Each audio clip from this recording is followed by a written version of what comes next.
ਧੰਨਵਾਦ ਜੀ ਆਇਆਂ ਨੂੰ। ਪੰਜਾਬੀ ਰੇਡੀਓ USA ਦੇ ਜਿੰਨੇ ਵੀ ਸਰੋਤੇ ਸਾਡੇ ਸਾਰੇ AM ਸਟੇਸ਼ਨ, FM ਸਟੇਸ਼ਨਸ, ਘਰਾਂ ਦੇ ਵਿੱਚ ਰੇਡੀਓ ਸੈਟਸ ਦੇ ਰਾਹੀਂ, ਟੈਲੀਫੋਨ ਦੇ ਰਾਹੀਂ, ਫੇਸਬੁੱਕ, YouTube ਤੇ ਲਾਈਵ ਦੇਖ ਰਹੇ ਹੋ, ਸੁਣ ਰਹੇ ਹੋ।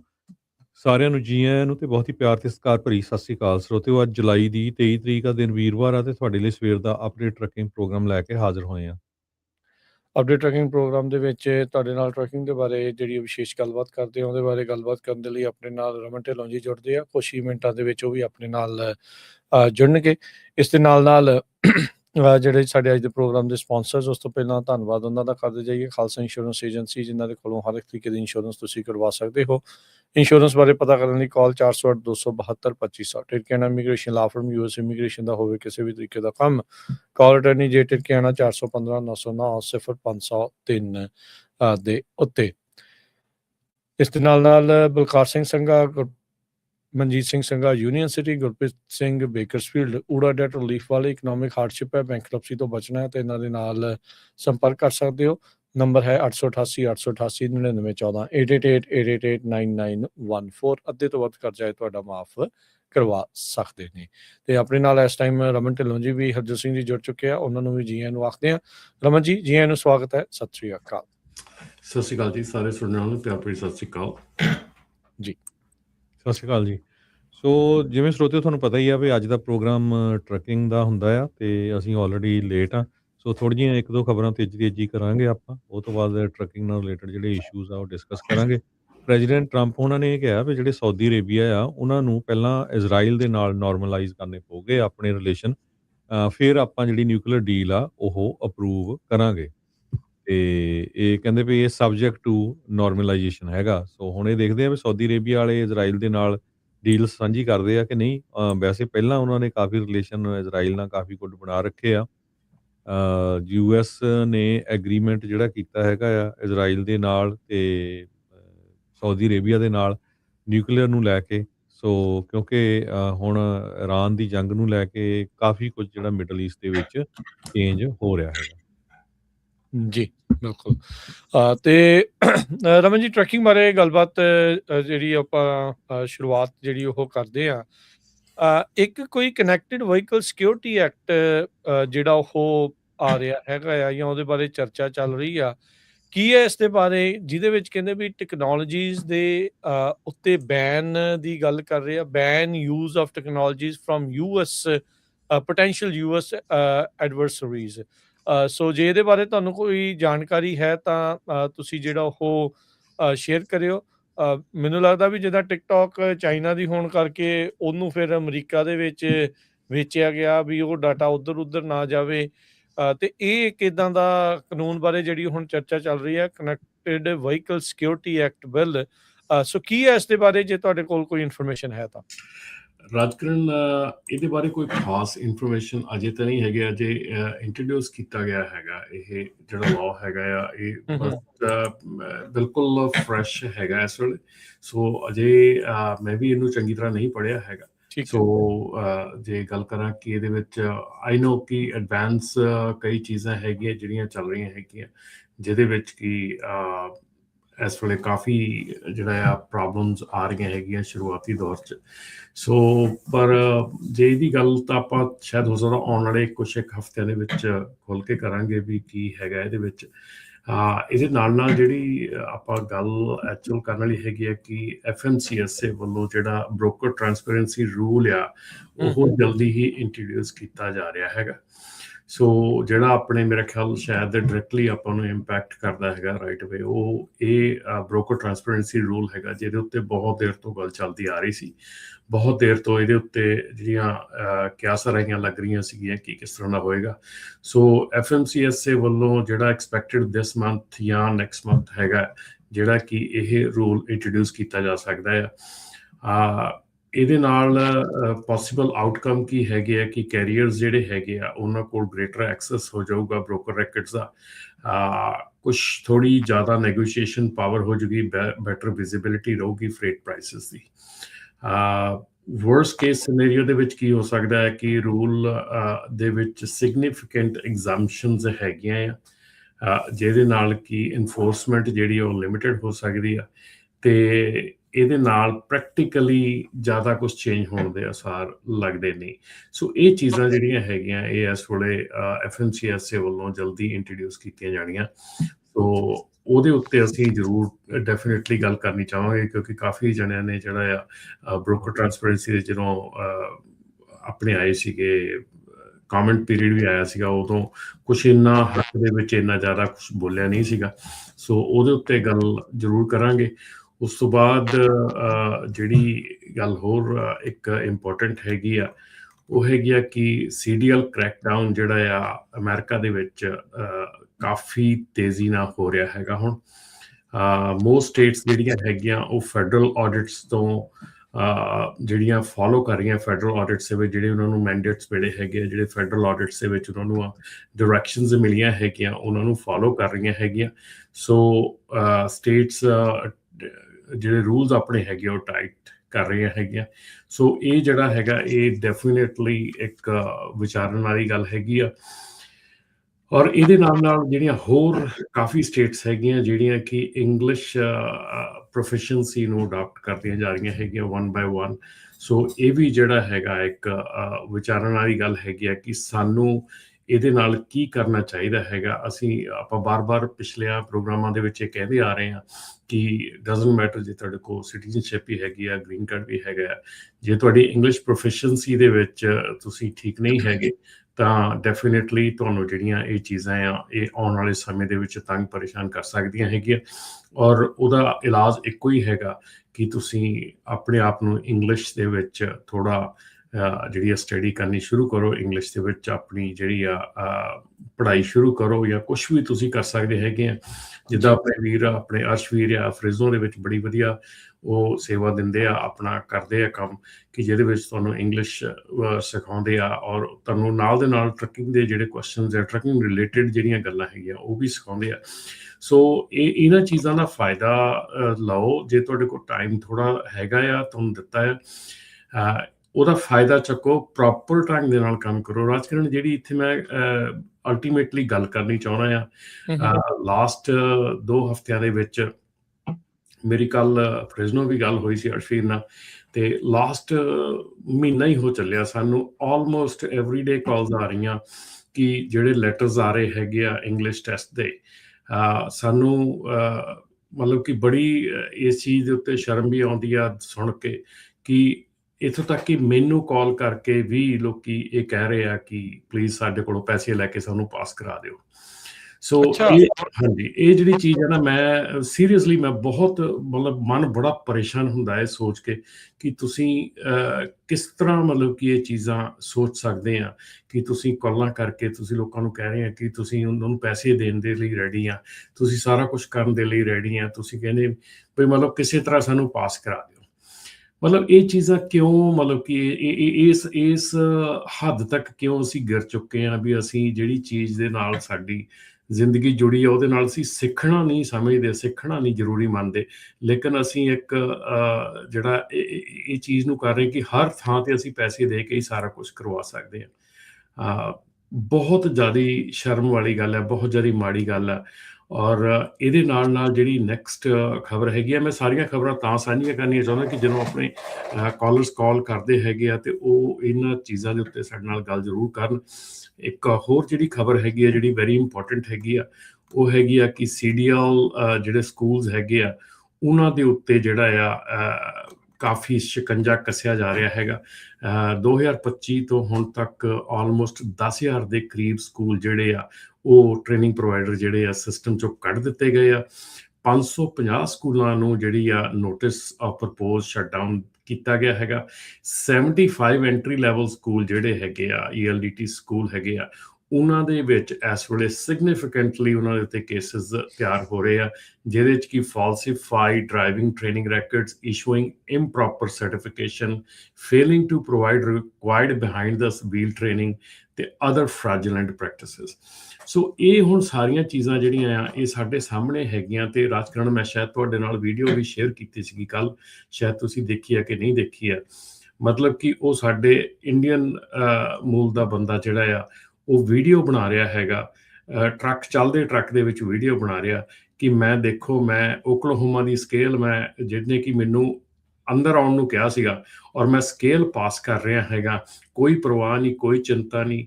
ਲਾਅ ਇਨਫੋਰਸਮੈਂਟ ਨੂੰ ਚੈਲੰਜ ਕਰਦਾ ਹੋਇਆ, ਗਾਲਾਂ ਕੱਢਦਾ ਹੋਇਆ ਉਹ ਉੱਥੇ ਫਿਰ ਦਿਖਾ ਰਿਹਾ ਕਿ ਮੇਰੀ ELD ਜਿਹੜੀ ਆ ਦੇਖੋ ਥੱਲੇ ਲੱਥੀ ਪਈ ਆ, ਚੱਪਲਾਂ ਪਾ ਕੇ ਉਹ ਡਰਾਈਵ ਕਰ ਰਿਹਾ, ਉਹਦੀ ਟਰੱਕ ਦੀ ਲਾਇਸੈਂਸ ਪਲੇਟ ਜਿਹੜੀ ਉਹ ਅੰਦਰ ਪਈ ਹੈਗੀ ਆ, ਉੱਥੇ ਲਾ ਕੇ ਰੱਖੀ ਆ। ਔਰ ਉਹ ਪੂਰੇ ਮਤਲਬ ਕਿ ਜਿਹੜੀ ਆ ਲਾਅ ਇਨਫੋਰਸਮੈਂਟ ਨੂੰ ਚੈਲੰਜ ਕਰਦਾ ਜਾ ਰਿਹਾ। ਸੈਕੰਡ ਸਟੇਟ ਓਕਲਾਹੋਮਾ ਦੇ ਵਿੱਚ ਵੀ, ਅਰਕਨਸਾ ਓਕਲਾਹੋਮਾ ਦੋਨੋਂ ਸਟੇਟ ਉਹਨੇ ਵੈਸੇ ਪਾਰ ਕੀਤੀਆਂ। ਸੈਕੰਡ ਸਟੇਟ ਦੇ ਵਿੱਚ ਉਹਨੂੰ ਕਾਪ ਨੇ ਪੁੱਲ ਕੀਤਾ ਔਰ ਪੁੱਲ ਕਰਨ ਤੋਂ ਪਹਿਲਾਂ ਉਹ ਇਹ ਗੱਲ ਕਹਿ ਰਿਹਾ ਹੈਗਾ ਕਿ $125 ਇਹਨੇ ਲੈਣੇ ਆ, $125 ਲੈ ਕੇ ਤੁਰਦਾ ਹੋਣਾ, ਇਹਨੇ ਕੁਛ ਨਹੀਂ ਕਰਨਾ। ਔਰ ਉਹੀ ਹੋਇਆ ਕਿ $125 ਲੈ ਕੇ ਉਹ ਤੁਰਦਾ ਹੋਇਆ। ਇਹ ਜਿਹੜੀ ਸਾਰੀ ਵੀਡੀਓ ਆ, ਇੱਕ ਗੋਰੇ ਨੇ ਜਿਹੜਾ YouTube ਦੇ ਚੈਨਲ ਚਲਾਉਂਦਾ ਆ, ਉਹਨੇ ਟਰਾਈ ਕੀਤੀ ਇੰਗਲਿਸ਼ 'ਚ ਟਰਾਂਸਲੇਸ਼ਨ ਕਰਨ ਦੀ। ਕਾਫੀ ਹੱਦ ਤੱਕ ਉਹ ਕਰ ਵੀ ਪਾਇਆ, ਕਾਫੀ ਹੱਦ ਤੱਕ ਉਹ ਗਲਤ ਵੀ ਸੀ। ਪਰ ਮਤਲਬ ਸੋਚਣ ਵਾਲੀ ਗੱਲ ਇਹ ਆ ਕਿ ਮਤਲਬ ਅਸੀਂ ਕੀ ਪ੍ਰੂਵ ਕਰਨਾ ਚਾਹੁੰਦੇ ਹਾਂ ਇਹਨਾਂ ਚੀਜ਼ਾਂ ਦੇ ਨਾਲ, ਇਹਨਾਂ ਕੰਮਾਂ ਦੇ ਨਾਲ ਅਸੀਂ ਕੀ ਪ੍ਰੂਵ ਕਰਨਾ ਚਾਹੁੰਦੇ ਹਾਂ। ਅਸੀਂ ਇੰਨੇ ਮਤਲਬ ਸਿੱਧੇ ਮਤਲਬ ਚੈਲੰਜ ਕਰ ਰਹੇ ਹਾਂ ਸਿਸਟਮ ਨੂੰ, ਮਤਲਬ ਹੱਦ ਹੋ ਗਈ ਯਾਰ। ਮਤਲਬ ਔਰ ਤੁਸੀਂ ਉਹਨੂੰ ਪੋਸਟ ਕਰ ਰਹੇ ਹੋ ਸੋਸ਼ਲ ਮੀਡੀਆ ਤੇ। ਬਿਲਕੁਲ ਉਹੀ ਗੱਲ ਆ, ਇੱਦਾਂ ਮਤਲਬ ਮਹਿਸੂਸ ਕਰਾ ਰਿਹਾ ਵੀ ਸਾਨੂੰ ਡਰ ਕਿਸੇ ਚੀਜ਼ ਦਾ ਜਿਹੜਾ ਉਹ ਨਹੀਂ ਹੈਗਾ। ਅਜਿਹੇ ਕੁਛ ਲੋਕਾਂ ਦੇ ਕਰਕੇ ਫਿਰ ਢਿਬਰੀ ਸਾਰਿਆਂ ਦੀ ਟੈਟ ਕਰਦੇ ਆ ਤੇ ਫਿਰ ਹੋਣੀ ਹੋਈ ਆ ਫਿਰ। ਹਾਂਜੀ ਸੋ ਔਰ ਮੈਨੂੰ ਚਲੋ ਇਹ ਤਾਂ ਮਤਲਬ ਕਿ ਮਹਾਮੂਰਖ ਬੰਦਾ ਹੈਗਾ ਜਿਹੜਾ ਇਦਾਂ ਦਾ ਕੰਮ ਕਰ ਰਿਹਾ ਹੈਗਾ, ਠੀਕ ਹੈ ਨਾ। ਪਰ ਇੱਕ ਜਿਹੜੀ ਤੁਹਾਨੂੰ ਕਾਲ ਕਰਕੇ ਇਹ ਕਹਿਣਾ ਕਿ ਯਾਰ ਸਾਨੂੰ ਪੈਸੇ ਲੈ ਲਓ, ਪਾਸ ਕਰਵਾ ਦਿਓ। ਅਸੀਂ ਉਹਨਾਂ ਨੂੰ ਇਹ ਪੁੱਛਿਆ ਕਿ ਪਹਿਲਾਂ ਤੁਸੀਂ ਕਿੱਦਾਂ ਪਾਸ ਕੀਤਾ ਸੀਗਾ ਟੈਸਟ, ਜਿਹੜਾ ਪਹਿਲਾਂ ਪਾਸ ਕੀਤਾ ਸੀ। ਉੱਥੇ ਫਿਰ ਜਵਾਬ ਹੁੰਦਾ ਕਿ ਤੁਹਾਨੂੰ ਪਤਾ ਹੀ ਆ। ਸੋ ਆਈ ਡੋਨਟ ਨੋ ਕਿ ਮਤਲਬ ਕਿੱਥੋਂ ਤੱਕ ਅਸੀਂ ਗਿਰ ਜਾਵਾਂਗੇ, ਕਿੱਥੋਂ ਤੱਕ ਅਸੀਂ ਥੱਲੇ ਚਲੇ ਜਾਵਾਂਗੇ ਕਿ ਅਸੀਂ ਕੀ ਸਿਰਫ ਇੱਕ ਟਰੱਕ ਦੀ ਜੌਬ ਹੀ ਰਹਿ ਗਈ ਆ? ਕੀ ਹੋਰ ਜੌਬਸ ਹੈ ਨਹੀਂ ਇਸ ਕੰਟਰੀ ਦੇ ਵਿੱਚ? ਕਿੱਥੇ ਹੋਰ ਕੋਈ ਕਿੱਤਾ ਹੈ ਨਹੀਂ? ਕਿਤੇ ਕੰਮ ਕਰਨ ਨੂੰ ਹੈ ਨਹੀਂਗਾ? ਕਿਉਂ ਅਸੀਂ ਉਸ ਚੀਜ਼ ਦੇ ਪਿੱਛੇ ਪਏ ਹੋਏ ਹਾਂ ਔਰ ਪੂਰੇ ਦਾ ਪੂਰਾ ਹਾਲਾਤ ਜਿਹੜਾ ਆ ਉਹ ਖਰਾਬ ਕਰਨ ਤੇ ਤੁਲੇ ਹੋਏ ਆ? ਨਹੀਂ ਬਿਲਕੁਲ ਸਮਝਣਾ ਜਿਹੜਾ ਉਹ ਚਾਹੀਦਾ ਆ। ਇੱਦਾਂ ਦੇ ਲੋਕਾਂ ਦੇ ਦੁਆਰਾ ਬੀਜੇ ਹੋਏ ਕੰਡੇ ਦੇਖ ਕੇ ਲੋਕਾਂ ਦਾ ਤੁਰਨਾ ਔਖਾ ਆ ਬਾਅਦ ਦੇ ਵਿੱਚ। ਤੁਸੀਂ ਦੇਖੋ ਟੰਗਸਟਨ ਆਕਸਾਈਡ ਚੋਰੀ ਕਰਕੇ ਤੁਰਿਆ ਜਾਂਦਾ ਸੀਗਾ, ਉਹ ਉਹਨਾਂ ਨੇ ਉਹ ਫੜਿਆ ਦੀਪਕ ਨਾਂ ਦੇ ਉਹ ਜਿਹੜੇ ਬੰਦੇ ਨੂੰ। ਤੁਸੀਂ ਹੁਣ ਹਿਸਾਬ ਲਾ ਲਓ ਵੀ ਕੋਈ ਦਿਨ ਰਹਿੰਦਾ ਹੀ ਨਹੀਂ ਆ ਰਮਨ ਜੀ, ਹਰਜੋਤ ਜੀ, ਵੀ ਕੋਈ ਇੱਦਾਂ ਦੀ ਨਿਊਜ਼ ਨਾ ਆਵੇ। ਫਿਰ ਬਾਅਦ ਦੇ ਵਿੱਚ ਸਾਡੇ ਦੁਆਲੇ ਐਵੇਂ ਹੋ ਜਾਂਦੇ ਵੀ ਤੁਸੀਂ ਦੱਸਦੇ ਕਿਉਂ ਆ? ਪਰ ਇਹਨਾਂ ਨੂੰ ਨਹੀਂ ਕੋਈ ਰੋਕਦਾ ਵੀ ਤੁਸੀਂ ਇਹਨਾਂ ਨੂੰ ਵੀ ਤੁਸੀਂ ਕੰਮ ਇਹਨਾਂ ਦਾ ਬੰਦ ਜਿਹੜਾ ਉਹ ਮਤਲਬ ਇਹੋ ਜਿਹੇ ਬੰਦੇ ਕਾਹਤੇ ਇੰਡਸਟਰੀ ਦੇ ਵਿੱਚ, ਇੰਡਸਟਰੀ ਤੁਹਾਡੇ ਲਈ ਇਹਦੇ ਵਿੱਚ ਰਹਿਣਾ ਔਖਾ ਜਿਹੜਾ ਉਹ ਹੋ ਜਾਣਾ ਆ, ਹੋਇਆ ਪਿਆ ਆ ਬਹੁਤ ਸਾਰੇ ਲੋਕਾਂ ਦੇ ਲਈ। ਸੋ ਥੋੜ੍ਹੀ ਜਿਹੀ ਅਕਲ ਨੂੰ ਸਮਝ ਦੇ ਨਾਲ ਜਿਹੜਾ ਉਹ ਚੱਲੋ, ਠੰਡੇ ਦਿਮਾਗ ਦੇ ਨਾਲ ਚੱਲੋ ਵੀ ਇਹਨਾਂ ਚੀਜ਼ਾਂ ਦੇ ਅਸਲ ਦੇ ਵਿੱਚ ਅਸਰ ਕਿੰਨੇ ਡੂੰਘੇ ਤੇ ਕਿੰਨੀ ਦੂਰ ਤੱਕ ਜਿਹੜੇ ਉਹ ਪੈਂਦੇ ਆ। ਨੋ ਡਾਊਟ ਵੀ ਉਸ ਦੀ ਆੜ ਦੇ ਵਿੱਚ ਲੋਕਾਂ ਦੇ ਨਾਲ ਧੱਕਾ ਵੀ ਹੁੰਦਾ ਆ, ਵੀ ਜਿਹੜੇ ਠੀਕ ਵੀ ਚੱਲਦੇ ਆ ਉਹਨਾਂ ਨੂੰ ਵੀ ਫਿਰ ਉਸ ਦਾ ਖਾਮਿਆਜ਼ਾ ਭੁਗਤਣਾ ਜਿਹੜਾ ਉਹ ਪੈਂਦਾ ਆ। ਪਰ ਇਹ ਆ ਵੀ ਉਹ ਮੌਕਾ ਮਿਲ ਜਾਂਦਾ ਆ। ਦੇਖੋ ਇਹ ਦੁਨੀਆ ਦਾ ਦਸਤੂਰ ਆ, ਜਿੱਥੇ ਮੈਜੋਰਟੀ ਤੇ ਮਿਨੋਰਟੀ ਹੁੰਦੀ ਆ, ਮੈਜੋਰਟੀ ਵਾਲੇ ਆਪਣਾ ਜ਼ੋਰ ਚਲਾਉਂਦੇ ਆ, ਆਪਣੀਆਂ ਉਹ ਕਰਤੂਤਾਂ ਲੁਕਾਉਂਦੇ ਆ ਤੇ ਦੂਜਿਆਂ ਦੀਆਂ ਜਿਹੜੀਆਂ ਉਹ ਉਭਾਰਦੇ ਆ। ਇਹ ਹਮੇਸ਼ਾ ਹੀ ਇੱਦਾਂ ਹੁੰਦਾ ਆ। ਉਹ ਇਹਦੇ ਤੇ ਵਿੱਚ ਆਪਾਂ ਨੂੰ ਬਹੁਤ ਧਿਆਨ ਦੇ ਨਾਲ ਜਿਹੜਾ ਫੂਕ ਕੇ ਕਦਮ ਰੱਖਣ ਦੀ ਜ਼ਰੂਰਤ ਆ। ਇਹਨਾਂ ਲੋਕਾਂ ਨੂੰ ਤਾਂ ਮੇਰੇ ਹਿਸਾਬ ਦੇ ਨਾਲ ਤਾਂ ਰਮਨ ਜੀ, ਹਰਜੋਤ ਜੀ, ਇਹਨਾਂ ਦਾ ਤਾਂ ਬਾਈਕਾਟ ਹੀ ਹੋਣਾ ਚਾਹੀਦਾ। ਵੀ ਕਾਹਤੇ ਇਹੋ ਜਿਹੇ ਲੋਕਾਂ ਦੇ ਨਾਲ ਆਪਾਂ ਵਾਹ ਵਾਸਤਾ ਵੀ ਲਾਉਣਾ? ਸਿੱਧਾ ਹੀ ਕਹਿਣਾ ਚਾਹੀਦਾ ਵੀ ਭਾਈ ਇਹ ਸਾਡੀ ਕਮਿਊਨਿਟੀ ਦਾ ਹਿੱਸਾ ਨਹੀਂ, ਇਹ ਤਾਂ ਏਦਾਂ ਹੀ ਆ, ਤੁਰੇ ਫਿਰਦੇ ਆ, ਕੰਮ ਹੀ ਇਹ ਹੈਗਾ ਆ। ਨਹੀਂ ਬਿਲਕੁਲ। ਪਿਛਲੇ ਸਮੇਂ ਦੇ ਵਿੱਚ ਤੁਸੀਂ ਕੋਈ ਗੱਲ ਵੀ ਕੀਤੀ ਸੀ ਕਿ ਸਾਡੇ ਹੱਕ ਜਿਹੜੇ ਹੱਕ ਇੱਕ ਰਿਸਪੌਂਸਿਬਿਲਿਟੀ ਨਾਲ ਆਉਂਦਾ, ਇੱਕ ਤੁਹਾਨੂੰ ਰਿਸਪੌਂਸਿਬਿਲਿਟੀ ਜ਼ਰੂਰ ਹੁੰਦੀ ਹੈ। ਜੇ ਤੁਹਾਨੂੰ ਟਰੱਕ ਚਲਾਉਣ ਦਾ ਹੱਕ ਦਿੱਤਾ ਹੈਗਾ ਜਾਂ ਤੁਹਾਨੂੰ ਟਰੱਕ ਚਲਾਉਣ ਦਾ ਜਾਂ ਇਹ ਕੰਮ ਕਰਨ ਦਾ ਹੱਕ ਆ, ਅਖਤਿਆਰ ਆ, ਇਸ ਕੰਟਰੀ ਦੇ ਵਿੱਚ ਤੁਹਾਨੂੰ ਹੱਕ ਦਿੱਤਾ ਕਿ ਤੁਸੀਂ ਕੰਮ ਕਰ ਸਕਦੇ ਆਪਣੇ ਆਪ ਦਾ, ਤੁਸੀਂ ਉਹਦੇ ਨਾਲ ਨਾਲ ਤੁਹਾਨੂੰ ਉਹਦੀਆਂ ਰਿਸਪੌਂਸਿਬਿਲਿਟੀਜ਼ ਵੀ ਹੈਗੀਆਂ ਕਿ ਤੁਸੀਂ ਇੱਥੇ ਕਿੱਦਾਂ ਵਿਚਰਨਾ ਹੈਗਾ, ਇੱਥੋਂ ਦੇ ਲਾਅ ਐਂਡ ਆਰਡਰ ਦੇ ਵਿੱਚ ਕਿੱਦਾਂ ਰਹਿਣਾ ਹੈਗਾ, ਇੱਥੋਂ ਦੇ ਕਾਨੂੰਨਾਂ ਦਾ ਕਿੱਦਾਂ ਪਾਲਣ ਕਰਨਾ ਹੈਗਾ। ਨਹੀਂ ਉਹ ਤਾਂ ਦੇਖੋ 100% ਆ ਜੀ, ਉਹ ਤਾਂ ਜਿਹੜੇ ਕਾਨੂੰਨ ਆ ਉਹਨਾਂ ਦੇ ਹਿਸਾਬ ਨਾਲ ਚੱਲਣਾ। ਹੁਣ ਆ ਇੱਕ ਬੰਦਾ ਆ ਜਿਹੜਾ ਰੀਸੈਂਟਲੀ ਉਹਨੂੰ $2 ਮਿਲੀਅਨ ਦੇ ਬੌਂਡ ਦੇ ਉੱਤੇ ਰੱਖਿਆ ਆ। ਹੁਣ ਉਹਦੇ ਬਾਰੇ ਬਹੁਤਾ ਰੌਲਾ ਨਹੀਂ ਕਿਉਂਕਿ ਉਹ ਬਾਹਰਲਾ ਨਹੀਂ ਆ, ਉਹ ਇਮੀਗ੍ਰੈਂਟ ਡਰਾਈਵਰ ਨਹੀਂ ਹੈਗਾ। ਐਲਨ ਗਰੇਰੋ ਨਾਂ ਦਾ ਜਿਹੜਾ ਉਹ ਬੰਦਾ ਆ, ਇਹਨੇ ਵੀ ਸ਼ਰਾਬੀ ਅਵਸਥਾ ਦੇ ਵਿੱਚ ਯੂ ਟਰਨ ਮਾਰਿਆ, ਆਪਣੇ ਟੋ ਟਰੱਕ 'ਚ ਕਰੈਸ਼ ਕੀਤਾ। 2 ਕਜ਼ਨ ਸੀਗੇ ਮੋਟਰਸਾਈਕਲ ਦੇ ਉੱਤੇ, ਉਹ ਜਿਹੜੇ ਉਹ ਮਾਰੇ। ਓਬਵੀਅਸਲੀ ਉਹਦਾ ਮਸਲਾ ਹਰਜਿੰਦਰ ਵਾਂਗੂ ਜਿਹੜਾ ਉਹ ਨਹੀਂ ਉਭਾਰਿਆ ਜਾਣਾ, ਕਿਉਂਕਿ ਉਹ ਇਮੀਗ੍ਰੈਂਟ ਨਹੀਂ ਆ। ਸੋ ਇਹਦੀ ਵੀ ਓਨੀ ਹੀ ਹੱਕ ਆ ਤੇ ਇਹਦਾ ਵੀ ਓਨੀ ਰਿਸਪੋਂਸਿਬਿਲਿਟੀ ਆ। ਪਰ ਜਿਹੜੀ ਉਹ ਮੈਜੋਰਟੀ ਮਿਨੋਰਟੀ ਵਾਲੀ ਗੱਲ ਆ ਵੀ ਉਹ ਤੁਹਾਨੂੰ ਲਾਈਮਲਾਈਟ ਦੇ ਵਿੱਚ ਜ਼ਿਆਦਾ ਜਿਹੜਾ ਉਹ ਲੈ ਕੇ ਆਉਂਦੇ ਆ, ਕਿਉਂਕਿ ਮਾਹੌਲ ਪੋਲੀਟੀਕਲੀ ਇਦਾਂ ਦਾ ਜਿਹੜਾ ਉਹ ਸਿਰਜਿਆ ਹੋ ਚੁੱਕਾ ਹੈਗਾ। ਬਿਲਕੁਲ 14 ਮਹੀਨੇ ਵਿਦਆਊਟ ਵੈਲਿਡ ਲਾਇਸੈਂਸ ਉਹ ਬੰਦਾ ਟੋ ਟਰੱਕ ਕੰਪਨੀ ਦਾ ਦੇਖੋ ਗੱਡੀ ਜਿਹੜੀ ਉਹ ਚਲਾਉਂਦਾ ਰਿਹਾ, ਤੇ ਉਹਨੇ ਬਾਅਦ ਚ 2 ਬੰਦੇ ਵੀ ਜਿਹੜੇ ਆ ਉਹ ਮਾਰਤੇ, 3 ਜਾਣੇ ਹੋਰ ਫੱਟੜ ਕੀਤੇ, ਤੇ ਹੁਣ ਉਸ ਨੂੰ 2 ਮਿਲੀਅਨ ਦੀ ਬੌਂਡ ਦੇ ਉੱਤੇ ਜਿਹੜਾ ਉਹ ਧਰਿਆ ਆ। ਐਲਨ ਗੁਰੈਰੋ ਨਾਂ ਦਾ ਜਿਹੜਾ ਇਹ ਬੰਦਾ ਸੀਗਾ, ਇਹ ਡਰਾਈਵਰ ਸੀਗਾ ਜੀ। ਤੇ ਸਰੋਤੇ ਤੁਹਾਡਾ ਵੀ ਕੋਈ ਟਰੱਕਿੰਗ ਦੇ ਨਾਲ ਕੁਐਸਚਨ ਹੈਗਾ, ਤੁਸੀਂ ਕਾਲ ਕਰ ਸਕਦੇ ਹੋ 408 272 5200 4082725200। ਸਾਡੇ ਕੋਲ 25-26 ਮਿੰਟ ਹੈਗੇ ਆ, 10 ਵਜੇ ਦੀ ਇਹ ਸ਼ੋਅ ਚੱਲਣਾ ਹੈ। ਇੱਦਾਂ ਹੀ ਇੱਕ ਹੋਰ ਬਹੁਤ ਵੱਡਾ ਜਿਹੜਾ ਇਸ਼ੂ ਹੈਗਾ ਆ, ਜਿਹੜੇ ਸਟੇਜ ਕਰਕੇ ਜਿਹੜੇ ਐਕਸੀਡੈਂਟ ਲਾਉਂਦੇ ਆ ਟਰੱਕਿੰਗ ਨੂੰ ਲੈ ਕੇ, ਸਟੇਜਿੰਗ ਏ ਕ੍ਰੈਸ਼ ਹੈ ਨਾ, ਉਹਦੇ ਲਈ ਵੀ ਇੱਕ ਫੈਡਰਲ ਕ੍ਰਾਈਮ ਬਿੱਲ ਆ ਰਿਹਾ ਹੈਗਾ, ਕਹਿੰਦਾ stage accident fraud prevention act. ਇਹ ਜੁਲਾਈ 22 2026 ਨੂੰ ਸੈਨੇਟਰ ਨੇ ਕੱਲ੍ਹ ਜਾਣੀ ਕਿ ਐਸ਼ਲੇ ਮੋਡੇ ਉਹਨਾਂ ਨੇ ਇਹ ਬਿੱਲ ਇੰਟਰੋਡਿਊਸ ਕੀਤਾ ਆ ਹਾਊਸ ਆਫ ਰਿਪਰੈਜ਼ੈਂਟੇਟਿਵ। ਨਾਲ ਉਹਨਾਂ ਦੇ ਮਾਈਕ ਕਾਲਨ ਆ ਜਾਰਜੀਆ ਤੋਂ, ਤੇ ਬ੍ਰੈਂਡਨ ਗਿੱਲ ਹੈਗੇ ਟੈਕਸਸ ਤੋਂ। ਸੋ ਇਹਦੇ ਵਿੱਚ ਕਹਿੰਦੇ ਵੀ ਜਿਹੜਾ make intentionally staging A collision with A commercial motor vehicle ਇਹ ਫੈਡਰਲ ਕ੍ਰਿਮੀਨਲ ਆਫੈਂਸ। ਆਪਾਂ ਦੇਖਿਆ ਵੀ ਆਪਣੇ ਬਹੁਤ ਜਿਹੜੇ ਭੈਣ ਭਰਾ ਟਰੱਕਿੰਗ ਦੇ ਵਿੱਚ ਹੈਗੇ ਆ, ਕਈ ਵਾਰ ਤੁਹਾਡੇ ਨਾਲ ਵੀ ਵਾਪਰਿਆ ਹੋਊਗਾ ਵੀ ਬੰਦਾ ਜਾਣ ਬੁੱਝ ਕੇ ਮੂਹਰੇ ਕਾਰ ਲਿਆਤੀ ਵੀ ਹਾਂ ਮੇਰੇ 'ਚ ਐਕਸੀਡੈਂਟ ਵੱਜੇ ਤਾਂ ਫਿਰ ਮੈਂ ਇੰਸ਼ੋਰੈਂਸ ਤੋਂ ਪੈਸੇ ਲੈਣੇ ਆ। ਸੋ ਇਹ ਉਹਨਾਂ ਜਿਹੜੇ ਬਦਮਾਸ਼ ਆ, ਉਹ ਜਿਹੜੇ ਇੱਦਾਂ ਦੇ ਫਰਾਡਸਟਰ ਆ, ਉਹਨਾਂ ਦੇ ਅਗੇਂਸਟ ਜਿਹੜਾ ਇਹ ਬਿੱਲ ਆ ਰਿਹਾ ਹੈਗਾ।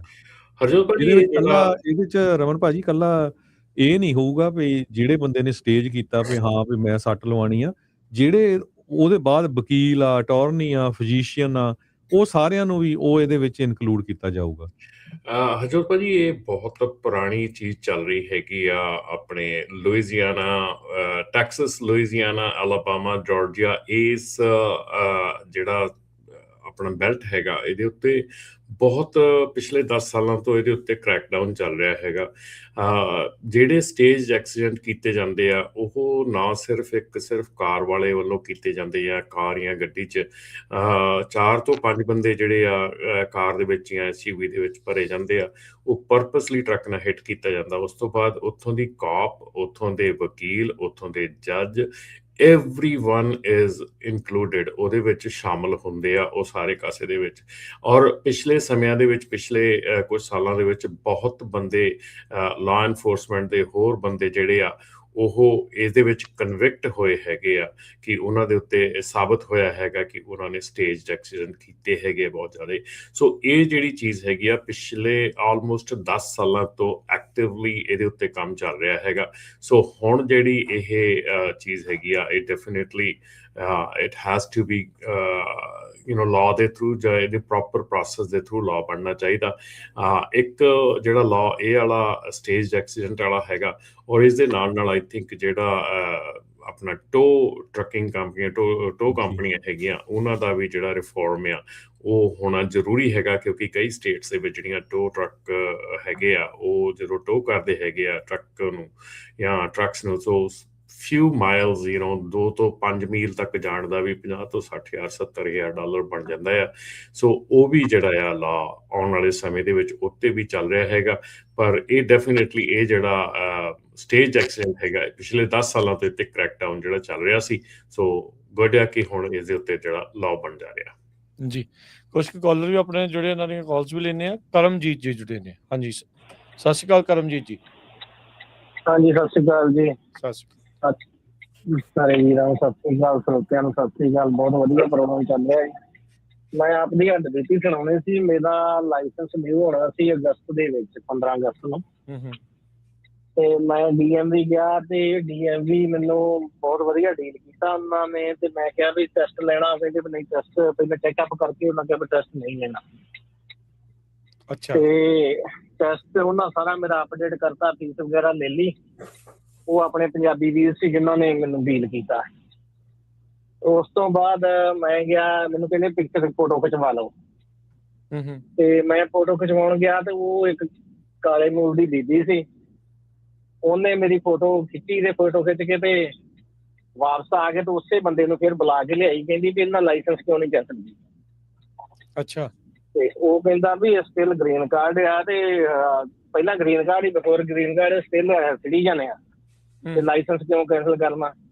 3 ਵਾਰ ਫਿਰ ਕੀਤਾ, ਨੋ ਕੈਂਸਲ ਨੋ ਕੈਂਸਲ, ਤੇ ਮੁੜ ਕੇ ਚੁੱਪ ਕਰਕੇ ਤੇ ਪਾਸੇ ਹੋ ਗਈ। ਇਹ ਤਾਂ ਮੇਰੇ ਨਾਲ ਹੋਇਆ DMV 15 ਮਿੰਟ। ਅੱਛਾ। ਹਾਂਜੀ। ਜਿਹੜਾ ਇੱਕ ਮੁਲਾਜ਼ਮ ਉਹ ਕਹਿੰਦਾ ਵੀ ਤੁਸੀਂ ਸਿਟੀਜ਼ਨ ਆ ਤੇ ਤੁਹਾਡਾ ਕੈਂਸਲ ਕਰਨਾ ਨਹੀਂ ਬਣਦਾ, ਤੇ ਦੂਜੀ ਆ ਗਈ ਕਹਿੰਦੀ ਵੀ ਕੈਂਸਲ ਕਰੋ। ਹਾਂ ਹਾਂਜੀ ਹਾਂਜੀ, ਇਹ ਮੇਰੇ ਨਾਲ ਹੋਇਆ ਜੀ। ਹੁਣ ਮੈਂ ਸਭ ਕੁਝ ਹੋ ਗਿਆ। ਹਾਂਜੀ। ਇਹ ਇਦਾਂ ਦੇ ਰਿਪੋਰਟ ਕਰਿਆ ਕਰੋ ਜਰੂਰ ਸਿੱਖ ਕੋਲੀਸ਼ਨ ਨੂੰ ਜਾਂ ਹੋਰ ਜਿਹੜੀਆਂ ਆਰਗੇਨਾਈਜੇਸ਼ਨ ਹੋਣ ਕਰਕੇ, ਮੈਨੂੰ ਤਾਂ ਲੱਗਦਾ ਪੱਗ ਬੱਧੀ ਹੋਣ ਕਰਕੇ ਜਿੱਦਾਂ ਉਸਨੂੰ। ਬਿਲਕੁਲ। ਹਾਂਜੀ। ਪਿਛਲੇ ਹਫ਼ਤੇ ਇੱਕ ਵੀਰ ਆਇਆ ਸੀ ਵੇਕਰਫੀਲਡ ਤੋਂ, ਕਹਿ ਰਿਹਾ ਸੀ ਵੀ ਨਹੀਂ ਇਦਾਂ ਦੀ ਡਿਸਕ੍ਰਿਮੀਨੇਸ਼ਨ ਹੁੰਦੀ ਨਹੀਂ। ਸੁਣ ਲਓ ਹੁਣ ਤੁਹਾਡੇ ਸਾਹਮਣੇ ਹੀ ਆ। ਇਹ ਜਿਹੜੇ DMV ਦੇ ਵਿੱਚ ਆਮ ਨਾਟ ਸ਼ੋਰ ਵੀ ਉੱਥੇ ਕੰਪਲੇਂਟ ਬਾਕਸ ਆ ਜਾਂ ਕਿੱਦਾਂ ਆ, ਜਾਂ ਉਹਨਾਂ ਦੇ ਜਿਹੜਾ ਸੁਪਰਵਾਈਜ਼ਰ ਜਾਂ ਜਿਹੜੇ ਵੀ ਮੈਨੇਜਰ ਹੁੰਦੇ ਆ, ਤੁਹਾਨੂੰ ਇਹ ਲਿਖਤੀ ਜਿਹੜਾ ਉਹ ਇੱਕ ਲਿਖਣਾ ਚਾਹੀਦਾ ਆ, ਉਹਨਾਂ ਨੂੰ ਘੱਲਣਾ ਚਾਹੀਦਾ ਵੀ ਇਸ ਤਰੀਕੇ ਦੇ ਨਾਲ ਇਹਨਾਂ ਨੇ ਵਤੀਰਾ ਕੀਤਾ। ਤੇ ਐਕਚੁਅਲੀ ਜਿਹੜਾ ਸੀਗਾ ਨਾ ਆਪਣਾ ਪੰਜਾਬੀ EMPLOYEE ਸੀਗਾ, ਉਹਨੂੰ ਹੀ ਤੁਸੀਂ ਪੁੱਛਣਾ ਸੀ ਵੀ ਮੈਨੇਜਰ ਕਿੱਥੇ ਆ ਤੁਹਾਡਾ, ਦੱਸੋ। ਹਨਾ, ਉੱਥੇ ਮੈਨੇਜਰ ਕੋਲ ਕੰਪਲੇਨ ਲਿਖਾਣੀ ਸੀ। ਨੈਕਸਟ ਟਾਈਮ ਇਹ ਸਾਰੇ ਧਿਆਨ ਨਾਲ ਸੁਣ ਲਿਓ ਵੀ ਜੇ DMV 'ਚ ਕੋਈ ਤੁਹਾਡਾ EMPLOYEE ਇਦਾਂ ਦੀ ਗਲਤ ਗੱਲ ਕਰਦਾ ਨਾ, ਉਹਨਾਂ ਨੂੰ ਕਹੋ I need to talk to the manager. ਉਹਨਾਂ ਨੂੰ ਮੈਨੇਜਰ ਲਿਆਣਾ ਹੀ ਪੈਂਦਾ, ਉਹਦੇ ਕੋਲ ਫਿਰ ਕੰਪਲੇਨ ਲਿਖਾਓ ਉਹਨੂੰ ਜੀ। ਮੈਂ ਪਾਸਪੋਰਟ ਨਾਲ ਐਂਟਰ ਕਰਾ ਕੇ ਆਇਆ, ਸਭ ਕੁਝ ਕਰਾ ਕੇ ਆਇਆ, ਤਾਂ ਉਹਨਾਂ ਨੇ ਪਹਿਲਾਂ ਮੇਰਾ ਚੈੱਕ ਕੀਤਾ। ਉਸ ਤੋਂ ਬਾਅਦ ਉਹਨਾਂ ਕਿਹਾ ਵੀ ਐਪਲੀਕੇਸ਼ਨ ਕਰੋ। ਐਪਲੀਕੇਸ਼ਨ ਕਰਨ ਤੋਂ ਬਾਅਦ ਉਹਨਾਂ ਸਾਰਾ ਚੈੱਕ ਕਰਕੇ ਮੈਨੂੰ ਮੇਰਾ ਫੋਟੋ ਖਿਚਾਉਣਾ ਹੋ ਗਿਆ ਤਾਂ ਮੇਰਾ। ਠੀਕ, ਥੈਂਕ ਯੂ ਜੀ। ਏਦਾਂ ਹੀ ਹੋਇਆ ਨਾ ਕਿ ਜਦੋਂ ਯੂਨਾਈਟਿਡ ਦਾ ਵੀ ਇੱਕ ਕੇਸ ਜਿਹੜਾ ਆਇਆ ਹੈਗਾ, ਜਿਹਦੇ ਵਿੱਚ ਕਿ ਇੱਕ ਸਪੈਨਿਸ਼ ਮੂਲ ਦਾ ਬੰਦਾ ਜਿਹੜਾ ਆਪਣੀ ਫੈਮਿਲੀ ਨਾਲ ਟਰੈਵਲ ਕਰਨ ਦੀ ਕੋਸ਼ਿਸ਼ ਕਰ ਰਿਹਾ ਸੀਗਾ, ਟਿਕਟਾਂ ਵਗੈਰਾ ਲੈਣ ਦੀ ਕੋਸ਼ਿਸ਼ ਕਰ ਰਹੇ ਸੀਗੇ, ਤੇ ਉੱਥੇ ਆਈਸ ਨੂੰ ਫੜਾ ਦੇਣਾ, ਕਹਿੰਦੇ ਵੀ ਆਪਾਂ ਆਈਸ ਨੂੰ ਕਾਲ ਕਰੀਏ ਇਹਦੇ ਉੱਤੇ। ਸੋ ਇਹ ਗੱਲਾਂ ਜਿਹੜੀਆਂ, ਦੇਖੋ ਰਿਪੋਰਟਿੰਗ ਜਿਹੜੀ ਆ ਬਹੁਤ ਜ਼ਰੂਰੀ ਹੈਗੀ। ਔਰ ਖਾਸ ਕਰਕੇ ਜੇ ਗੱਲ ਕਰੀਏ ਨਾ ਰਾਜਕਰਨ ਹਰਜੋਤ ਜੀ, ਕੈਲੀਫੋਰਨੀਆ DMV ਦੀ, ਮੇਰੇ ਖਿਆਲ ਇਹ ਸੈਂਚੁਰੀ ਦਾ ਇੱਕ ਸਾਰ ਨਾਲੋਂ ਹਾਸਾ-ਹੀਣਾ ਡਿਪਾਰਟਮੈਂਟ ਬਣ ਚੁੱਕਾ ਆ, ਜਿਹਦੇ ਵਿੱਚ ਕੋਈ ਉਹਨਾਂ ਨੂੰ ਮਤਲਬ ਕਿ ਕਿਸੇ ਕਿਸਮ ਦੀ ਵੀ ਹੁਣ ਦੇਖੋ 11,000 ਹੋਰ ਲੈਟਰ ਕੱਢਦੇ ਆ ਵੀ ਇਹਨਾਂ ਲਾਇਸੈਂਸ ਲਏ ਸੀਗੇ। ਉਹਨਾਂ ਟੈਸਟ ਦੇ ਵਿੱਚ ਇਹ ਸ਼ੱਕ ਆ ਕਿ ਉਹਨਾਂ ਨੇ ਚੀਟਿੰਗ ਕੀਤੀ ਹੈ। ਮਤਲਬ ਕਿੱਥੋਂ ਤੇ ਕਦੋਂ ਤੇ ਕਿੱਦਾਂ ਉਹਨਾਂ ਨੂੰ ਪਤਾ ਲੱਗਾ, ਕੀ ਇਹਦਾ ਬੇਸਿਸ ਹੈਗੇ ਆ, ਕਿਹੜੀ ਇਨਵੈਸਟੀਗੇਸ਼ਨ ਹੋਈ, ਕਿਹੜੀ ਇਨਵੈਸਟੀਗੇਸ਼ਨ ਹੋਈ ਆ। ਮੈਨੂੰ ਲੱਗਦਾ ਵੀ ਇਹ ਜਦੋਂ ਫੈਡਰਲ ਵੱਲੋਂ ਦਬਕਾ ਪੈਂਦਾ, ਡਰ ਦੇ ਨਾਲ ਹੀ ਉਦਾਂ ਹੀ ਮਤਲਬ ਇੰਨੇ ਕੱਢ ਦਿੰਦੇ ਆ ਵੀ ਚਲੋ ਕੱਢ ਦਿਓ, ਕੋਈ ਗੱਲ ਨਹੀਂ, ਸਟੇਟ ਦੀ ਆਬਾਦੀ ਇੰਨੀ ਹੈ, ਜੇ 10-15,000 ਨਿਕਲ ਵੀ ਗਏ ਤੇ ਕੋਈ ਫਰਕ ਨਹੀਂ ਪੈਣਾ। ਪਰ ਜਿਹੜੀ state DMV, California state DMV ਆ, ਮੇਰੇ ਖਿਆਲ ਸ਼ਾਇਦ ਇਸ ਵੇਲੇ ਮੇਰੇ ਖਿਆਲ ਜੋਕਰ ਡਿਪਾਰਟਮੈਂਟ ਬਣ ਚੁੱਕਾ ਆ। ਬਹੁਤ ਮਤਲਬ ਕਿ ਵਾਹਿਯਾਤ ਜਿਹੜੀਆਂ ਚੀਜ਼ਾਂ ਕਰ ਰਹੇ ਹੈਗੇ ਆ, ਜਿਹੜੀਆਂ ਕਿ ਮਤਲਬ ਕਿ ਬਿਲਕੁਲ ਹੱਸਣਯੋਗ ਹੋ ਰਿਹਾ ਹੈਗਾ। ਅਸੀਂ ਨਾ ਖਬਰ ਸਾਂਝੀ ਕੀਤੀ ਸੀ, ਕੈਲ ਮੈਟਰਸ ਨੇ ਰਿਪੋਰਟ ਕੀਤੀ ਸੀ ਵੀ ਜਿਹੜਾ DMV ਦਾ ਡਾਟਾ ਆ ਇਹ ਗਵਰਨਰ ਸਾਹਿਬ ਵੇਚਣ ਨੂੰ ਕਰਦੇ ਆ ਇਹ ਹੋਰ ਥਰਡ ਪਾਰਟੀਜ਼ ਨੂੰ। ਹਨਾ, ਨਹੀਂ ਫੈਡਰਲ ਨੂੰ, ਉਹ ਫੈਡਰਲ ਵੀ ਵਿੱਚੇ ਸੀ।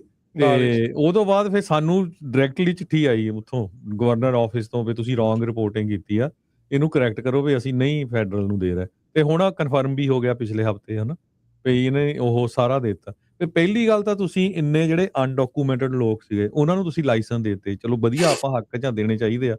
ਤੇ ਪਰ ਤੁਸੀਂ ਉਹਦੇ ਕਿਹਾ ਸੀ ਵੀ ਅਸੀਂ ਕਿਸੇ ਨੂੰ ਇਨਫੋਰਮੇਸ਼ਨ ਨਹੀਂ ਦੇਣੀ। ਹੁਣ ਤੁਸੀਂ ਉਹੀ ਇਨਫੋਰਮੇਸ਼ਨ ਫੈਡਰਲ ਗਵਰਨਮੈਂਟ ਨੂੰ ਦੇ ਦਿੱਤੀ ਆ, ਠੀਕ ਆ ਕਿ ਨਹੀਂ? ਸੋ ਉਹ ਉਹਨਾਂ ਨੂੰ ਤਾਂ ਫੜਨਾ ਬਿਲਕੁਲ ਈਜ਼ੀ ਹੋ ਜਾਊਗਾ ਹੁਣ ਸਾਰਿਆਂ ਨੂੰ। ਹਨਾ ਜੀ। ਆਪਣੇ ਅਗਲੇ ਕਾਲਰ ਨੇ ਰਣਜੀਤ ਜੀ। ਹਾਂਜੀ, ਸਤਿ ਸ਼੍ਰੀ ਅਕਾਲ ਬਾਈ ਜੀ। ਸਤਿ ਸ਼੍ਰੀ ਅਕਾਲ ਵੀਰ ਜੀ। ਰਮਨ ਭਾਈ ਸਤਿ ਸ਼੍ਰੀ ਅਕਾਲ। ਬਹੁਤ ਵਧੀਆ ਪ੍ਰੋਗਰਾਮ, ਜਾਣਕਾਰੀ ਬਾਈ ਜੀ ਤੁਹਾਡੀ ਹੁੰਦੀ ਆ। ਦੇਖੋ ਅਸੀਂ ਵੀ ਕਈ ਸਾਲ ਹੋ ਗਿਆ, ਮੈਂ 2007-08 ਤੋਂ ਟਰੱਕ ਅਸੀਂ ਚਲਾਉਣੇ ਆ। ਬਹੁਤ ਵਧੀਆ ਪੇਸ਼ਾ, ਬਹੁਤ ਵਧੀਆ ਧੰਦਾ ਇਹ। ਅਸੀਂ ਇੱਥੇ ਘਰ-ਬਾਰ ਬਣਾਏ ਆ, ਬੱਚੇ ਪੜ੍ਹਾਏ ਆ। ਇਹ ਬਾਈ ਇਹ 2018 ਤੋਂ ਬਾਅਦ ਨਾ ਥੱਲੇ ਨੂੰ ਜਦੋਂ ਇਹ ਨਵੇਂ ਮੁੰਡੇ ਆਏ ਆ, ਅਸੀਂ ਵੀ ਏਦਾਂ ਆਏ ਆ, ਕੋਈ ਗੱਲ ਨਹੀਂ, ਆਪਾਂ ਸਾਰੇ ਉੱਥੋਂ ਆਏ ਆ। ਪਰ ਇਹਨਾਂ ਨੇ ਆਦਤ ਬਹੁਤ ਚੱਕੀ ਬਾਈ ਜੀ। ਅਸੀਂ ਦੇਖਦੇ ਰਹੇ ਟਰੱਕ ਸਟਾਪਾਂ ਤੇ, ਤੁਸੀਂ ਚੌਂਕੜੀਆਂ ਮਾਰ ਨਾ ਸਪੀਡ ਦੇ ਉੱਤੇ ਬਹਿ ਕੇ ਟਰੱਕ ਚਲਾਉਂਦੇ। ਜੇ ਇਹਨਾਂ ਨੂੰ ਕਹੀਏ ਇਹ ਕਹਿੰਦੇ ਲੈ ਬਾਈ ਤੁਸੀਂ ਦੇਖਿਆ ਕਿ 2-2 ਟਰੱਕੀਆਂ ਲਈ ਫਿਰਦੇ ਆ, ਅਸੀਂ 10 ਬਣਾਉਣੇ, 20 ਬਣਾਉਣੇ, 30 ਬਣਾਉਣੇ। ਤਾਂ ਮਤਲਬ ਹਜੇ ਵੀ ਕੁਛ ਕਾਲੀਆਂ ਭੇਡਾਂ ਹੈਗੀਆਂ ਵਾ ਵਿੱਚ ਆਪਣੀ ਕਮਿਊਨਿਟੀ। ਇੱਥੇ ਕੋ ਨਾ ਹਜੇ ਵੀ ਵਿੱਚ ਹੈਗੇ ਆ ਬੰਦੇ। ਪਿਛਲੇ ਹਫ਼ਤੇ ਫੜ ਹੋਏ ਆ, ਪਿਛਲੇ ਹਫ਼ਤੇ ਤੇ ਹਾਂਜੀ ਤੁਸੀਂ ਹਾਂਜੀ ਭਾਜੀ ਬਾਈ ਇਹ ਦੱਸੋ ਵੀ ਬਿਲਕੁਲ। ਤੁਸੀਂ ਲੰਮੇ ਸਮੇਂ ਤੋਂ ਚਲਾਉਂਦੇ ਆ 2018 ਤਾਈਂ ਕਦੇ ਤੁਸੀਂ ਖਬਰ ਸੁਣੀ ਸੀ ਵੀ ਕੋਈ ਪੰਜਾਬੀ ਟਰੱਕਰ ਜਿਹੜਾ ਡਰੱਗ ਢੋਂਦਾ ਫੜਿਆ ਗਿਆ ਜਾਂ ਨਹੀਂ ਨਹੀਂ ਕਾਰਗੋ ਨਹੀਂ ਭਾਜੀ ਥੈਫਟ ਫੜਿਆ ਗਿਆ? ਬਿਲਕੁਲ ਨਹੀਂ ਸੁਣੀ ਜੀ। ਹਾਂਜੀ ਸਾਨੂੰ ਜਦੋਂ ਅਸੀਂ ਸਿੰਘ ਸੱਜੇ ਸਾਨੂੰ ਵੀ ਕਈ ਵਾਰੀ ਰੋਕ ਲੈਂਦੇ, ਇੱਧਰ ਜਾਈਏ ਬਾਰਡਰ ਵੱਲ ਨੂੰ ਪੁੱਛ ਦੱਸ ਕਰਕੇ ਕਰਦੇ ਤਾਂ ਹੈ ਭੇਦਭਾਵ ਜਿਹੜੇ ਆਫੀਸਰ ਆ ਨਾ ਜਦੋਂ ਦੇ ਆਪਣੇ ਵੋਟਾਂ ਅਸੀਂ ਵੀ ਇਹਨਾਂ ਨੂੰ ਪਾਈਆਂ ਹੋਣ ਵਾਲੇ ਪ੍ਰੈਜ਼ੀਡੈਂਟ ਨੂੰ ਐਵੇਂ ਝੂਠ ਬੋਲੀਏ, ਬੱਚੇ ਕਹਿੰਦੇ ਇੱਧਰ ਪਾਉਣੀਆਂ ਵੋਟਾਂ ਤੇ ਪਰ ਹੁਣ ਕਈਆਂ ਹਿਸਾਬਾਂ ਦੇ ਨਾਲ ਜਿਹੜੀ ਸਖਤੀ ਇਹਨਾਂ ਨੇ ਕੀਤੀ ਹੈ ਵੀ ਠੀਕ ਆ। ਜਿਹੜੀ ਆਪਾਂ ਕੰਟਰੀ 'ਚ ਰਹਿ ਰਹੇ ਨਾ ਹੁਣ ਜਿੱਦਾਂ ਉਧਰੋਂ ਆ ਤੇ ਗਏ ਅਸੀਂ ਲੋਕ, ਪਰ ਅਸੀਂ ਨਾ ਇੱਥੋਂ ਦਾ ਜਿਹੜਾ ਲਾਅ ਆ ਉਹਨੂੰ ਫਾਲੋ ਨਹੀਂ ਕਰਿਆ ਤੇ ਬਾਕੀ ਠੀਕ ਹੈ ਜੀ। ਬਾਕੀ ਹੋਣਾ ਚਾਹੀਦਾ ਸੀ ਜੋ ਇਹ ਕੀਤਾ FMCSA ਨਾਲ ਪ੍ਰੈਜ਼ੀਡੈਂਟ ਸਾਹਿਬ ਨੇ, ਅਸੀਂ ਤੇ ਇਹਨਾਂ ਨਾਲ ਸਹਿਮਤ ਹਾਂ ਜਿਹੜੀ ਸਖਤੀ ਕੀਤੀ ਆ। ਪਰ ਜਿਹੜੇ ਲੋਕ ਗਲਤ ਆ ਉਹਨਾਂ ਦੇ ਨਾਲ ਇਹ ਕੰਮ ਹੋਣਾ ਚਾਹੀਦਾ। ਉਹਦੇ ਵਿੱਚ ਇੱਦਾਂ ਕਹਿੰਦੇ ਆਟੇ ਨਾਲ ਘੁਣ ਵੀ ਪੇਸ਼ ਹੋਈ ਜਾਂਦਾ, ਜਿਹੜੇ ਸਹੀ ਬੰਦੇ ਉਹਨਾਂ ਨੂੰ ਵੀ ਕਈ ਵਾਰੀ ਤੰਗੀ ਆਉਂਦੀ ਹੈ ਜੀ। ਥੈਂਕ ਯੂ ਜੀ। ਥੈਂਕ ਯੂ ਬਾਈ ਜੀ, ਥੈਂਕ ਯੂ। ਸੁਖਵੰਤ ਜੀ। ਹਾਂਜੀ ਸਤਿ ਸ੍ਰੀ ਅਕਾਲ ਜੀ। ਵਾਹਿਗੁਰੂ ਜੀ ਕਾ ਖਾਲਸਾ ਵਾਹਿਗੁਰੂ ਜੀ ਕੀ ਫਤਿਹ। ਮੈਂ ਇਹ ਕਹਿਣਾ ਸੀ ਕਿਉਂਕਿ ਸਾਡੀ ਤਾਂ ਫੈਮਿਲੀ ਵਿੱਚ ਕੋਈ ਟਰੱਕ ਡਰਾਈਵਰ ਨਹੀਂ, ਨਾ ਮੈਂ ਕਰਦੀ ਹਾਂ, ਪਰ ਇਹ ਹੈ ਕਿ ਜਿਹੜੇ ਡਰਾਈਵਿੰਗ ਸਕੂਲ ਵਾਲੇ ਆ ਨਾ ਉਹਨਾਂ ਦੀ ਸਭ ਤੋਂ ਵੱਡੀ ਗਲਤੀ ਹੈ ਉਹ ਸ਼ਾਰਟਕਟ ਡਰਾਈਵਿੰਗ ਦਿੰਦੇ ਆ, ਨਾ ਕਿ ਪੂਰਾ ਲੈਸਨ ਔਰ ਪੂਰੀ ਤਰ੍ਹਾਂ ਉਹਨਾਂ ਨੂੰ ਤਿਆਰ ਕਰਦੇ ਆ। ਇਸ ਕਰਕੇ ਸਭ ਤੋਂ ਵੱਡੀ ਪ੍ਰੋਬਲਮ ਆ। ਦੂਸਰੀ ਗੱਲ ਇਹ ਹੈ, ਮੈਂ ਨਾਂ ਨਹੀਂ ਲੈਣਾ ਚਾਹੁੰਦੀ, ਪਰ ਆਪਣੇ ਜਿਹੜੇ ਪੰਜਾਬੀ ਟਰੱਕਿੰਗ ਸਕੂਲ ਵਾਲੇ ਆ, ਦੂਸਰੇ ਵਾਲੇ ਵੀ ਆ, ਉਹ ਕਹਿੰਦੇ ਜੀ $2000-3000 ਸਾਡੇ ਹੱਥ ਤੇ ਰੱਖੋ ਕੈਸ਼, ਅਸੀਂ ਤੁਹਾਨੂੰ ਡਰਾਈਵਿੰਗ ਲਾਇਸੈਂਸ ਬਣਾ ਦਿੰਦੇ ਹਾਂ। ਇਹ ਫਰਜ਼ ਹੁੰਦੀ ਆ ਤੇ ਇਸ ਕਰਕੇ ਹੈ ਕਿ ਹਰ ਬੰਦਾ ਸ਼ਾਰਟਕਟ ਮੰਗਦਾ ਵੀ ਜਲਦੀ, ਕਹਿੰਦਾ ਨਾ ਮੈਂ ਪਾਸ ਹੋ ਜਾਵਾਂ ਚਾਹੇ ਮੈਂ ਕੱਲ ਨੂੰ ਮਰ ਜਾਵਾਂ, ਉਹਦੀ ਕੋਈ ਵੈਲਿਊ ਨਹੀਂ ਆ। ਪਰ ਆਪਣੇ ਬੰਦੇ ਵੀ ਉਹੋ ਜਿਹੇ ਆ ਜਿਹੜੇ ਬੰਦੇ ਪੁੱਠੇ ਕੰਮ ਕਰ ਰਹੇ ਆ ਔਰ ਦੂਸਰਿਆਂ ਨੂੰ ਪੁੱਠੇ ਰਸਤੇ ਪਾ ਰਹੇ ਆ।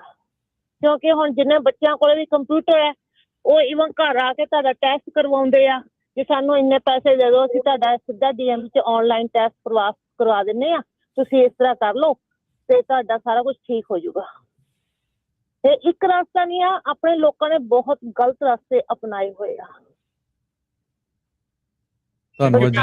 ਥੈਂਕ ਯੂ ਭੈਣ ਜੀ। ਹਾਂਜੀ ਓਕੇ। ਸਕੂਲਾਂ ਪਿੱਛੇ ਤਾਂ ਰਮਨ ਭਾਜੀ ਬਹੁਤ ਪਏ ਆ ਹੁਣ, ਸਕੂਲ ਤਾਂ ਕਿੰਨੇ 7500 ਕਿੰਨੇ ਸਕੂਲ ਬੰਦ ਕੀਤੇ ਆਪਾਂ ਹੁਣੇ ਖਬਰ ਸਾਂਝੀ ਕਰ ਰਹੇ ਸੀਗੇ ਕਿ CDL ਕ੍ਰੈਕਡਾਊਨ ਜਿਹੜਾ ਇਸ ਵੇਲੇ ਚੱਲ ਰਿਹਾ ਹੈਗਾ। 75 ਸਕੂਲ ਜਿਹੜੇ ਹੈਗੇ ਆ ਉਹ ਨਾਮਜ਼ਦ ਹੋ ਰਹੇ ਆ, ਜਿਹਦੇ ਵਿੱਚ ਕੀ ਸ਼ਾਇਦ ਉਹਨਾਂ ਦੇ ਉੱਤੇ ਕੋਈ ਚਾਰਜਸ ਜਿਹੜੇ ਸਟ੍ਰਿਕਟ ਚਾਰਜਸ ਵੀ ਆਉਣਗੇ। ਮਤਲਬ ਕਿ ਦੂਸਰੀ ਗੱਲ ਹੈ ਰਾਜਕਰਨ ਕਿ ਜਿਹੜੀ ਸਾਡੀ ਕਮਿਊਨਿਟੀ ਹੈਗੀ ਆ ਉਹਦੇ ਵਿੱਚ ਇੱਕ ਜਿਹੜੀ ਸੋਚ ਆ, ਜਿਹੜੀ ਨਵੀਂ ਆਪਾਂ ਹਮੇਸ਼ਾ ਹੁਣ ਗੱਲ ਕਰਦੇ ਹਾਂ ਕਿ ਜਿਹੜੀ ਆਪਣੀ ਕਮਿਊਨਿਟੀ ਹੁਣ ਲੇਟਲੀ ਆਈ ਹੈਗੀ ਆ, ਉਹ ਲੇਟਲੀ ਇੰਨੀ ਜਲਦੀ ਇਨਕੋਰਪੋਰੇਟ ਹੋਈ ਆ ਮੇਨ ਸਟਰੀਮ ਦੇ ਵਿੱਚ ਕਿ ਉਹਨਾਂ ਨੇ ਐਕਚੁਅਲ ਦੇ ਰੂਲ ਐਂਡ ਰੈਗੂਲੇਸ਼ਨ ਨੂੰ ਨਾ ਹੀ ਕਿਸੇ ਨੂੰ ਸਮਝਿਆ ਹੈਗਾ, ਨਾ ਹੀ ਸਮਝਣ ਦੀ ਕੋਸ਼ਿਸ਼ ਕੀਤੀ ਹੈਗੀ ਆ। ਪਹਿਲੀਆਂ ਸਮਿਆਂ ਦੇ ਵਿੱਚ ਇਹ ਤਾਂ ਕਰਕੇ ਸਮਝ ਆ ਜਾਂਦੀ ਸੀ ਸਾਰਿਆਂ ਨੂੰ ਕਿਉਂਕਿ ਇੱਕ ਟਾਈਮ ਲੱਗਦਾ ਸੀਗਾ। ਜੇ ਕਿਸੇ ਨੇ CDL ਲੈਣਾ ਜਾਂ ਲਾਇਸੈਂਸ ਲੈਣਾ, ਕੁਛ ਪੱਕੀ ਜੌਬ ਲੈਣੀ, ਉਹਨੂੰ ਇੱਕ ਸਮਾਂ ਲੱਗਦਾ ਹੁੰਦਾ ਸੀਗਾ। ਜੇ ਟਰੱਕ ਦੇ ਵੀ ਲੋਕੀ ਟਰੱਕ ਚਲਾਉਣਾ ਸ਼ੁਰੂ ਕਰਦੇ ਸੀ, ਪਹਿਲਾਂ 6 ਮਹੀਨੇ ਕਿਸੇ ਨਾਲ ਚਲਾਉਂਦੇ ਸੀ, ਫਿਰ 6 ਮਹੀਨੇ ਕਿਸੇ ਨਾਲ। 2 ਸਾਲ ਤੋਂ ਪਹਿਲਾਂ ਤੁਹਾਨੂੰ ਸੋਲੋ ਜਿਹੜਾ ਡਰਾਈਵਰ ਹੈ, ਸੋਲੋ ਟਰੱਕ ਨਹੀਂ ਸੀ ਮਿਲਦਾ ਹੁੰਦਾ। ਸੋ ਇਹ ਚੀਜ਼ਾਂ ਜਿਹੜੀਆਂ ਆ ਪਹਿਲਾਂ ਤੁਸੀਂ ਲਰਨ ਕਰਦੇ ਹੁੰਦੇ ਸੀਗੇ। ਰਾਜਕਰਨ, ਹੈਰਾਨੀ ਦੀ ਗੱਲ ਇਹ ਆ ਕਿ ਇੱਥੋਂ ਤੱਕ ਜਿਹੜੀ ਸਾਡੀ ਕਮਿਊਨਿਟੀ ਚਲੀ ਗਈ ਆ ਕਿ ਸਾਡੇ ਕੋਲ ਡਰਾਈਵਰ ਇੱਕ ਜਿਹੜਾ ਆ ਫੋਲੋ ਅਪ ਡਰੱਗ ਟੈਸਟ ਕਰਾਉਣ ਵਾਸਤੇ ਆਇਆ। ਫੋਲੋ ਅਪ ਡਰੱਗ ਟੈਸਟ ਉਹਦਾ ਹੁੰਦਾ ਕਿ ਜਿਹੜੇ ਬੰਦੇ ਨੇ ਪਹਿਲਾਂ ਡਰੱਗ ਟੈਸਟ ਪੋਜ਼ੀਟਿਵ ਆ ਗਿਆ ਹੋਵੇ ਤੇ ਉਹ ਆਪਣੇ ਫੋਲੋ ਅਪ ਡਰੱਗ ਟੈਸਟ 1 ਸਾਲ ਲਈ, 2 ਸਾਲ ਲਈ, ਜਿੰਨੇ ਸਾਲ ਲਈ ਵੀ ਉਹਨੂੰ ਕਹੇ ਗਏ ਉਹ ਕਰਦਾ ਆ। ਤੇ ਫੋਲੋ ਅਪ ਡਰੱਗ ਟੈਸਟ ਕਰਾਉਣ ਆਇਆ ਤੇ ਉਹਨੂੰ ਅਸੀਂ ਕਿਹਾ ਕਿ ਭਾਈ ਤੇਰਾ ਫੋਲੋ ਅਪ ਡਰੱਗ ਟੈਸਟ ਹੈਗਾ, ਸੋ ਅਬਜ਼ਰਵਡ ਕਲੈਕਸ਼ਨ ਹੈਗੀ ਆ, so somebody has to stay in the bathroom with you. ਠੀਕ ਹੈ। ਹੁਣ ਉਹ ਬੰਦਾ ਪਹਿਲਾਂ ਤਾਂ ਸੈਂਪਲ ਦੇਣ ਲਈ ਰੈਡੀ ਸੀਗਾ। ਜਿੱਦਾਂ ਹੀ ਉਹਨੂੰ ਕਿਹਾ ਕਿ ਤੇਰੇ ਨਾਲ ਬਾਥਰੂਮ 'ਚ ਕਿਸੇ ਨੂੰ ਖੜਨਾ ਪੈਣਾ, ਉਹ ਬੰਦਾ ਸਾਫ਼ ਹੀ ਮੁੱਕਰ ਗਿਆ। ਉਸ ਤੋਂ ਬਾਅਦ ਮੰਨ ਗਿਆ ਕਿ ਮੈਂ ਤਾਂ ਫੀਮ ਖਾਧੀ ਆ ਜਾਂ ਮੈਂ ਨਸ਼ਾ ਕੀਤਾ ਆ। ਤੇ ਅਸੀਂ ਉਹਨੂੰ ਕਿਹਾ ਵੀ ਸੌਰੀ, ਵੀ ਹੁਣ ਤਾਂ ਤੂੰ ਆਲਰੇਡੀ ਤੇਰਾ ਟੈਸਟ ਸਟਾਰਟ ਹੋ ਚੁੱਕਾ, so we can not do anything about it because it's electronic process ਹੈਗਾ ਆ। ਮੈਨੂੰ ਇਹ ਹੈਰਾਨੀ ਸੀਗੀ ਕਿ ਉਸ ਬੰਦੇ ਨੂੰ ਇੰਨੀ ਨੌਲੇਜ ਨਹੀਂ ਹੈਗੀ ਕਿ ਮੇਰਾ ਜਿਹੜਾ ਫੋਲੋ ਅਪ ਡਰੱਗ ਟੈਸਟ ਚੱਲ ਰਿਹਾ ਹੈਗਾ ਤੇ ਫੋਲੋ ਅਪ ਡਰੱਗ ਟੈਸਟ ਦੇ ਵਿੱਚ ਉਹ ਬੰਦਾ ਫਿਰ ਮੰਨ ਰਿਹਾ ਕਿ ਮੈਂ ਘਰੇ ਆ ਕੇ ਜਦੋਂ ਮੈਂ ਵੀਕਐਂਡ ਤੇ ਘਰੇ ਆਉਣਾ ਤੇ ਮੈਂ ਡਰੱਗ ਕਰ ਲੈਣਾ ਆ। ਤੇ ਮਤਲਬ ਕਹਿਣ ਦਾ ਕਿ ਮਤਲਬ ਕਿੱਥੋਂ ਤੱਕ ਤੁਸੀਂ ਯਾਰ ਮਤਲਬ ਸਾਨੂੰ ਹੁਣ ਕਈ ਵਾਰੀ ਤਾਂ ਹੈਰਾਨੀ ਹੁੰਦੀ ਆ ਕਿ ਗਰਾਊਂਡ ਲੈਵਲ ਤੇ ਜਦੋਂ ਅਸੀਂ ਲੋਕਾਂ ਨਾਲ ਗੱਲਾਂ ਕਰਦੇ ਹਾਂ, ਜਦੋਂ ਸਾਨੂੰ ਕਾਲਾਂ ਕਰਕੇ ਲੋਕੀ ਕਹਿੰਦੇ ਯਾਰ ਸਾਡੇ ਕੋਲੋਂ ਪੈਸੇ ਲੈ ਲਓ, ਸਾਡਾ ਆਹ ਕੰਮ ਕਰਾ ਦਿਓ, ਸਾਡੇ ਕੋਲ ਪੈਸੇ ਲੈ ਲਓ, ਸਾਨੂੰ ਆਹ ਚੀਜ਼ ਕਰਾ ਦਿਓ। ਪਿਛਲੇ ਦਿਨਾਂ ਦੇ ਵਿੱਚ ਇੱਕ ਬੰਦੇ ਨੂੰ DUI ਮਿਲੀ ਤੇ ਉਹ ਬੰਦਾ ਕਾਲ ਕਰਕੇ ਮੈਨੂੰ ਕਹਿ ਰਿਹਾ ਹੈਗਾ ਕਿ ਤੁਸੀਂ ਜਿੰਨੇ ਪੈਸੇ ਲੈਣੇ ਲੈ ਲਓ, ਮੇਰੀ ਇਹ ਕਲੀਅਰ ਕਰਾ ਦਿਓ। ਮਤਲਬ ਇਹ ਚੀਜ਼ਾਂ ਕਿਉਂ, ਮਤਲਬ ਕਿ ਯਾਰ ਤੁਸੀਂ ਮਤਲਬ ਹੱਦ ਹੋ ਗਈ ਆ। ਔਰ ਫਿਰ ਰਾਜਕਰਨ ਹੁਣ ਇੱਥੇ ਹੀ ਤੁਹਾਨੂੰ ਦੱਸਦੇ ਆ ਕਿ ਇਸ ਵੇਲੇ ਮੈਂ ਇਹ ਚੀਜ਼ ਮੈਂ ਕਹਿਣੀ ਚਾਹੁੰਦਾ, ਸਾਰਿਆਂ ਨੂੰ ਅਗਾਹ ਕਰਨਾ ਚਾਹੁੰਦਾ ਆ ਕਿ ਇਸ ਵੇਲੇ ਬਹੁਤ ਜਿਹੜੀਆਂ ਕੰਪਨੀਜ਼ ਹੈਗੀਆਂ, ਕੁਛ ਇੱਕ ਇੰਡੀਆ ਤੋਂ ਕਾਲਸ ਵੀ ਆ ਰਹੀਆਂ ਹੈਗੀਆਂ, ਕੁਛ ਇੱਥੇ ਵੀ ਕੰਪਨੀਆਂ ਹੈਗੀਆਂ ਜਿਹੜੀਆਂ ਲੋਕਾਂ ਦਾ ਨਜਾਇਜ਼ ਫਾਇਦਾ ਚੱਕ ਰਹੀਆਂ, ਜਿਹੜੀਆਂ ਕਾਲ ਕਰਕੇ ਇਹ ਕਹਿ ਰਹੀਆਂ ਕਿ ਤੁਸੀਂ ਸਾਨੂੰ ਇੰਨੇ ਪੈਸੇ ਦਿਓ, ਅਸੀਂ ਤੁਹਾਡੀਆਂ ਟਿਕਟਾਂ ਜਿਹੜੀਆਂ ਆ ਉਹ ਮਾਫ ਕਰਾ ਦਿਆਂਗੇ, ਤੁਹਾਡੀ ਆਹ ਟਿਕਟ ਕਲੀਨ ਕਰਾ ਦਿਆਂਗੇ, ਆਹ ਟਿਕਟ। ਦੇਖੋ, ਜਿਹੜੀ ਟਿਕਟ ਤੁਹਾਨੂੰ ਸਕੇਲ ਦੇ ਉੱਤੇ ਤੁਹਾਨੂੰ ਟਰੱਕ ਦੀ ਕੋਈ ਇਕੁਇਪਮੈਂਟ ਦੀ ਫਿਕਸਿੰਗ ਟਿਕਟ ਮਿਲੀ ਆ, ਉਹ ਕਲੀਅਰ ਨਹੀਂ ਹੁੰਦੀ।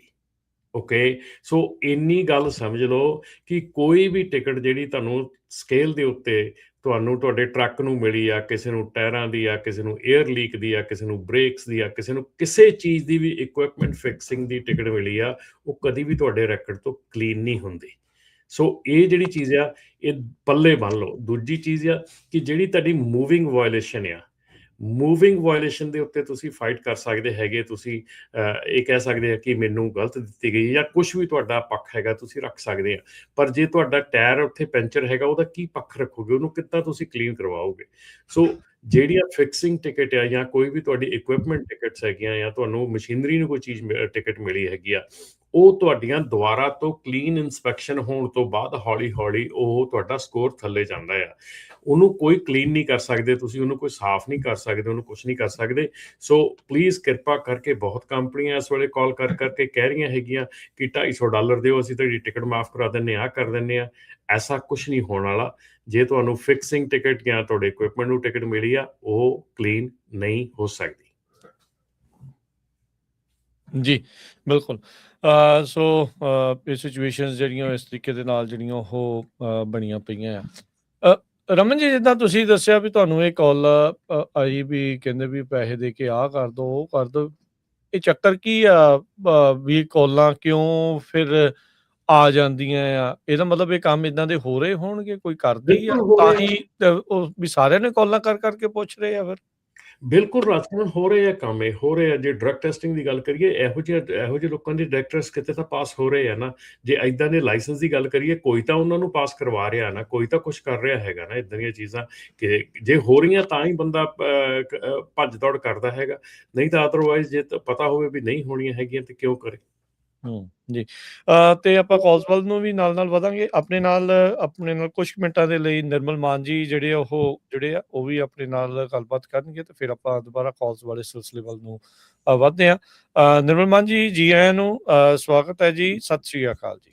ਸਤਿ ਸ਼੍ਰੀ ਅਕਾਲ ਰਾਜਕਰਨ, ਸਤਿ ਸ਼੍ਰੀ ਅਕਾਲ ਹਰਜੋਤ ਭਾਜੀ, ਸਤਿ ਸ਼੍ਰੀ ਅਕਾਲ ਰਮਨ ਭਾਜੀ, ਸਾਰਿਆਂ ਨੂੰ ਸਤਿ ਸ਼੍ਰੀ ਅਕਾਲ। ਸਤਿ ਸ਼੍ਰੀ ਅਕਾਲ ਜੀ। ਸਤਿ ਸ਼੍ਰੀ ਅਕਾਲ ਜੀ।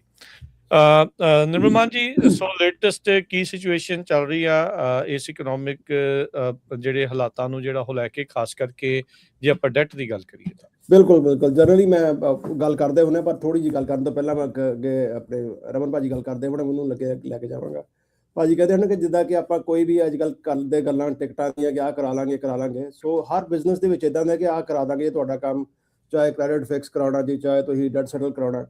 ਤੇ ਮੈਂ ਇਹੀ ਕਹਿਣਾ ਹੁੰਦਾ ਕਿ ਜੇ ਵੀ ਕੋਈ ਕੰਪਨੀ ਇੱਦਾਂ ਦੀ ਕੋਈ ਤੁਹਾਡੇ ਕੋਲ ਆਉਂਦੀ ਹੈ, ਰਮਨ ਭਾਜੀ ਵੀ ਕਹਿ ਰਹੇ ਹਨ ਕਿ ਜੇ ਕੋਈ ਪੈਸੇ ਅਪਫਰੰਟ ਨਹੀਂ ਲੈਂਦੀ, ਤੁਹਾਡੀ ਟਿਕਟ ਕਢਾਉਣ ਤੋਂ ਬਾਅਦ ਕਹਿੰਦੀ ਕਿ ਪੈਸੇ ਦੇ ਦਿਓ, ਜਿੱਦਾਂ ਅਸੀਂ ਕਹਿੰਦੇ ਹਾਂ ਕਿ ਡੈਟ ਤੁਹਾਡਾ ਸੈਟਲ ਹੋਣ ਦੇ ਬਾਅਦ ਅਸੀਂ ਪੈਸੇ ਚਾਰਜ ਕਰਾਂਗੇ। ਸੋ ਰਮਨ ਭਾਜੀ, ਉਹਦੇ ਬਾਰੇ ਤੁਹਾਡਾ ਕੀ ਵਿਚਾਰ ਹੈ ਕਿ ਜੇ ਪੈਸੇ ਅਪਫਰੰਟ ਨਾ ਲਏ ਜਾਣ, ਕੰਮ ਕਰਨ ਤੋਂ ਬਾਅਦ ਪੈਸੇ ਲੈ ਜਾਣ?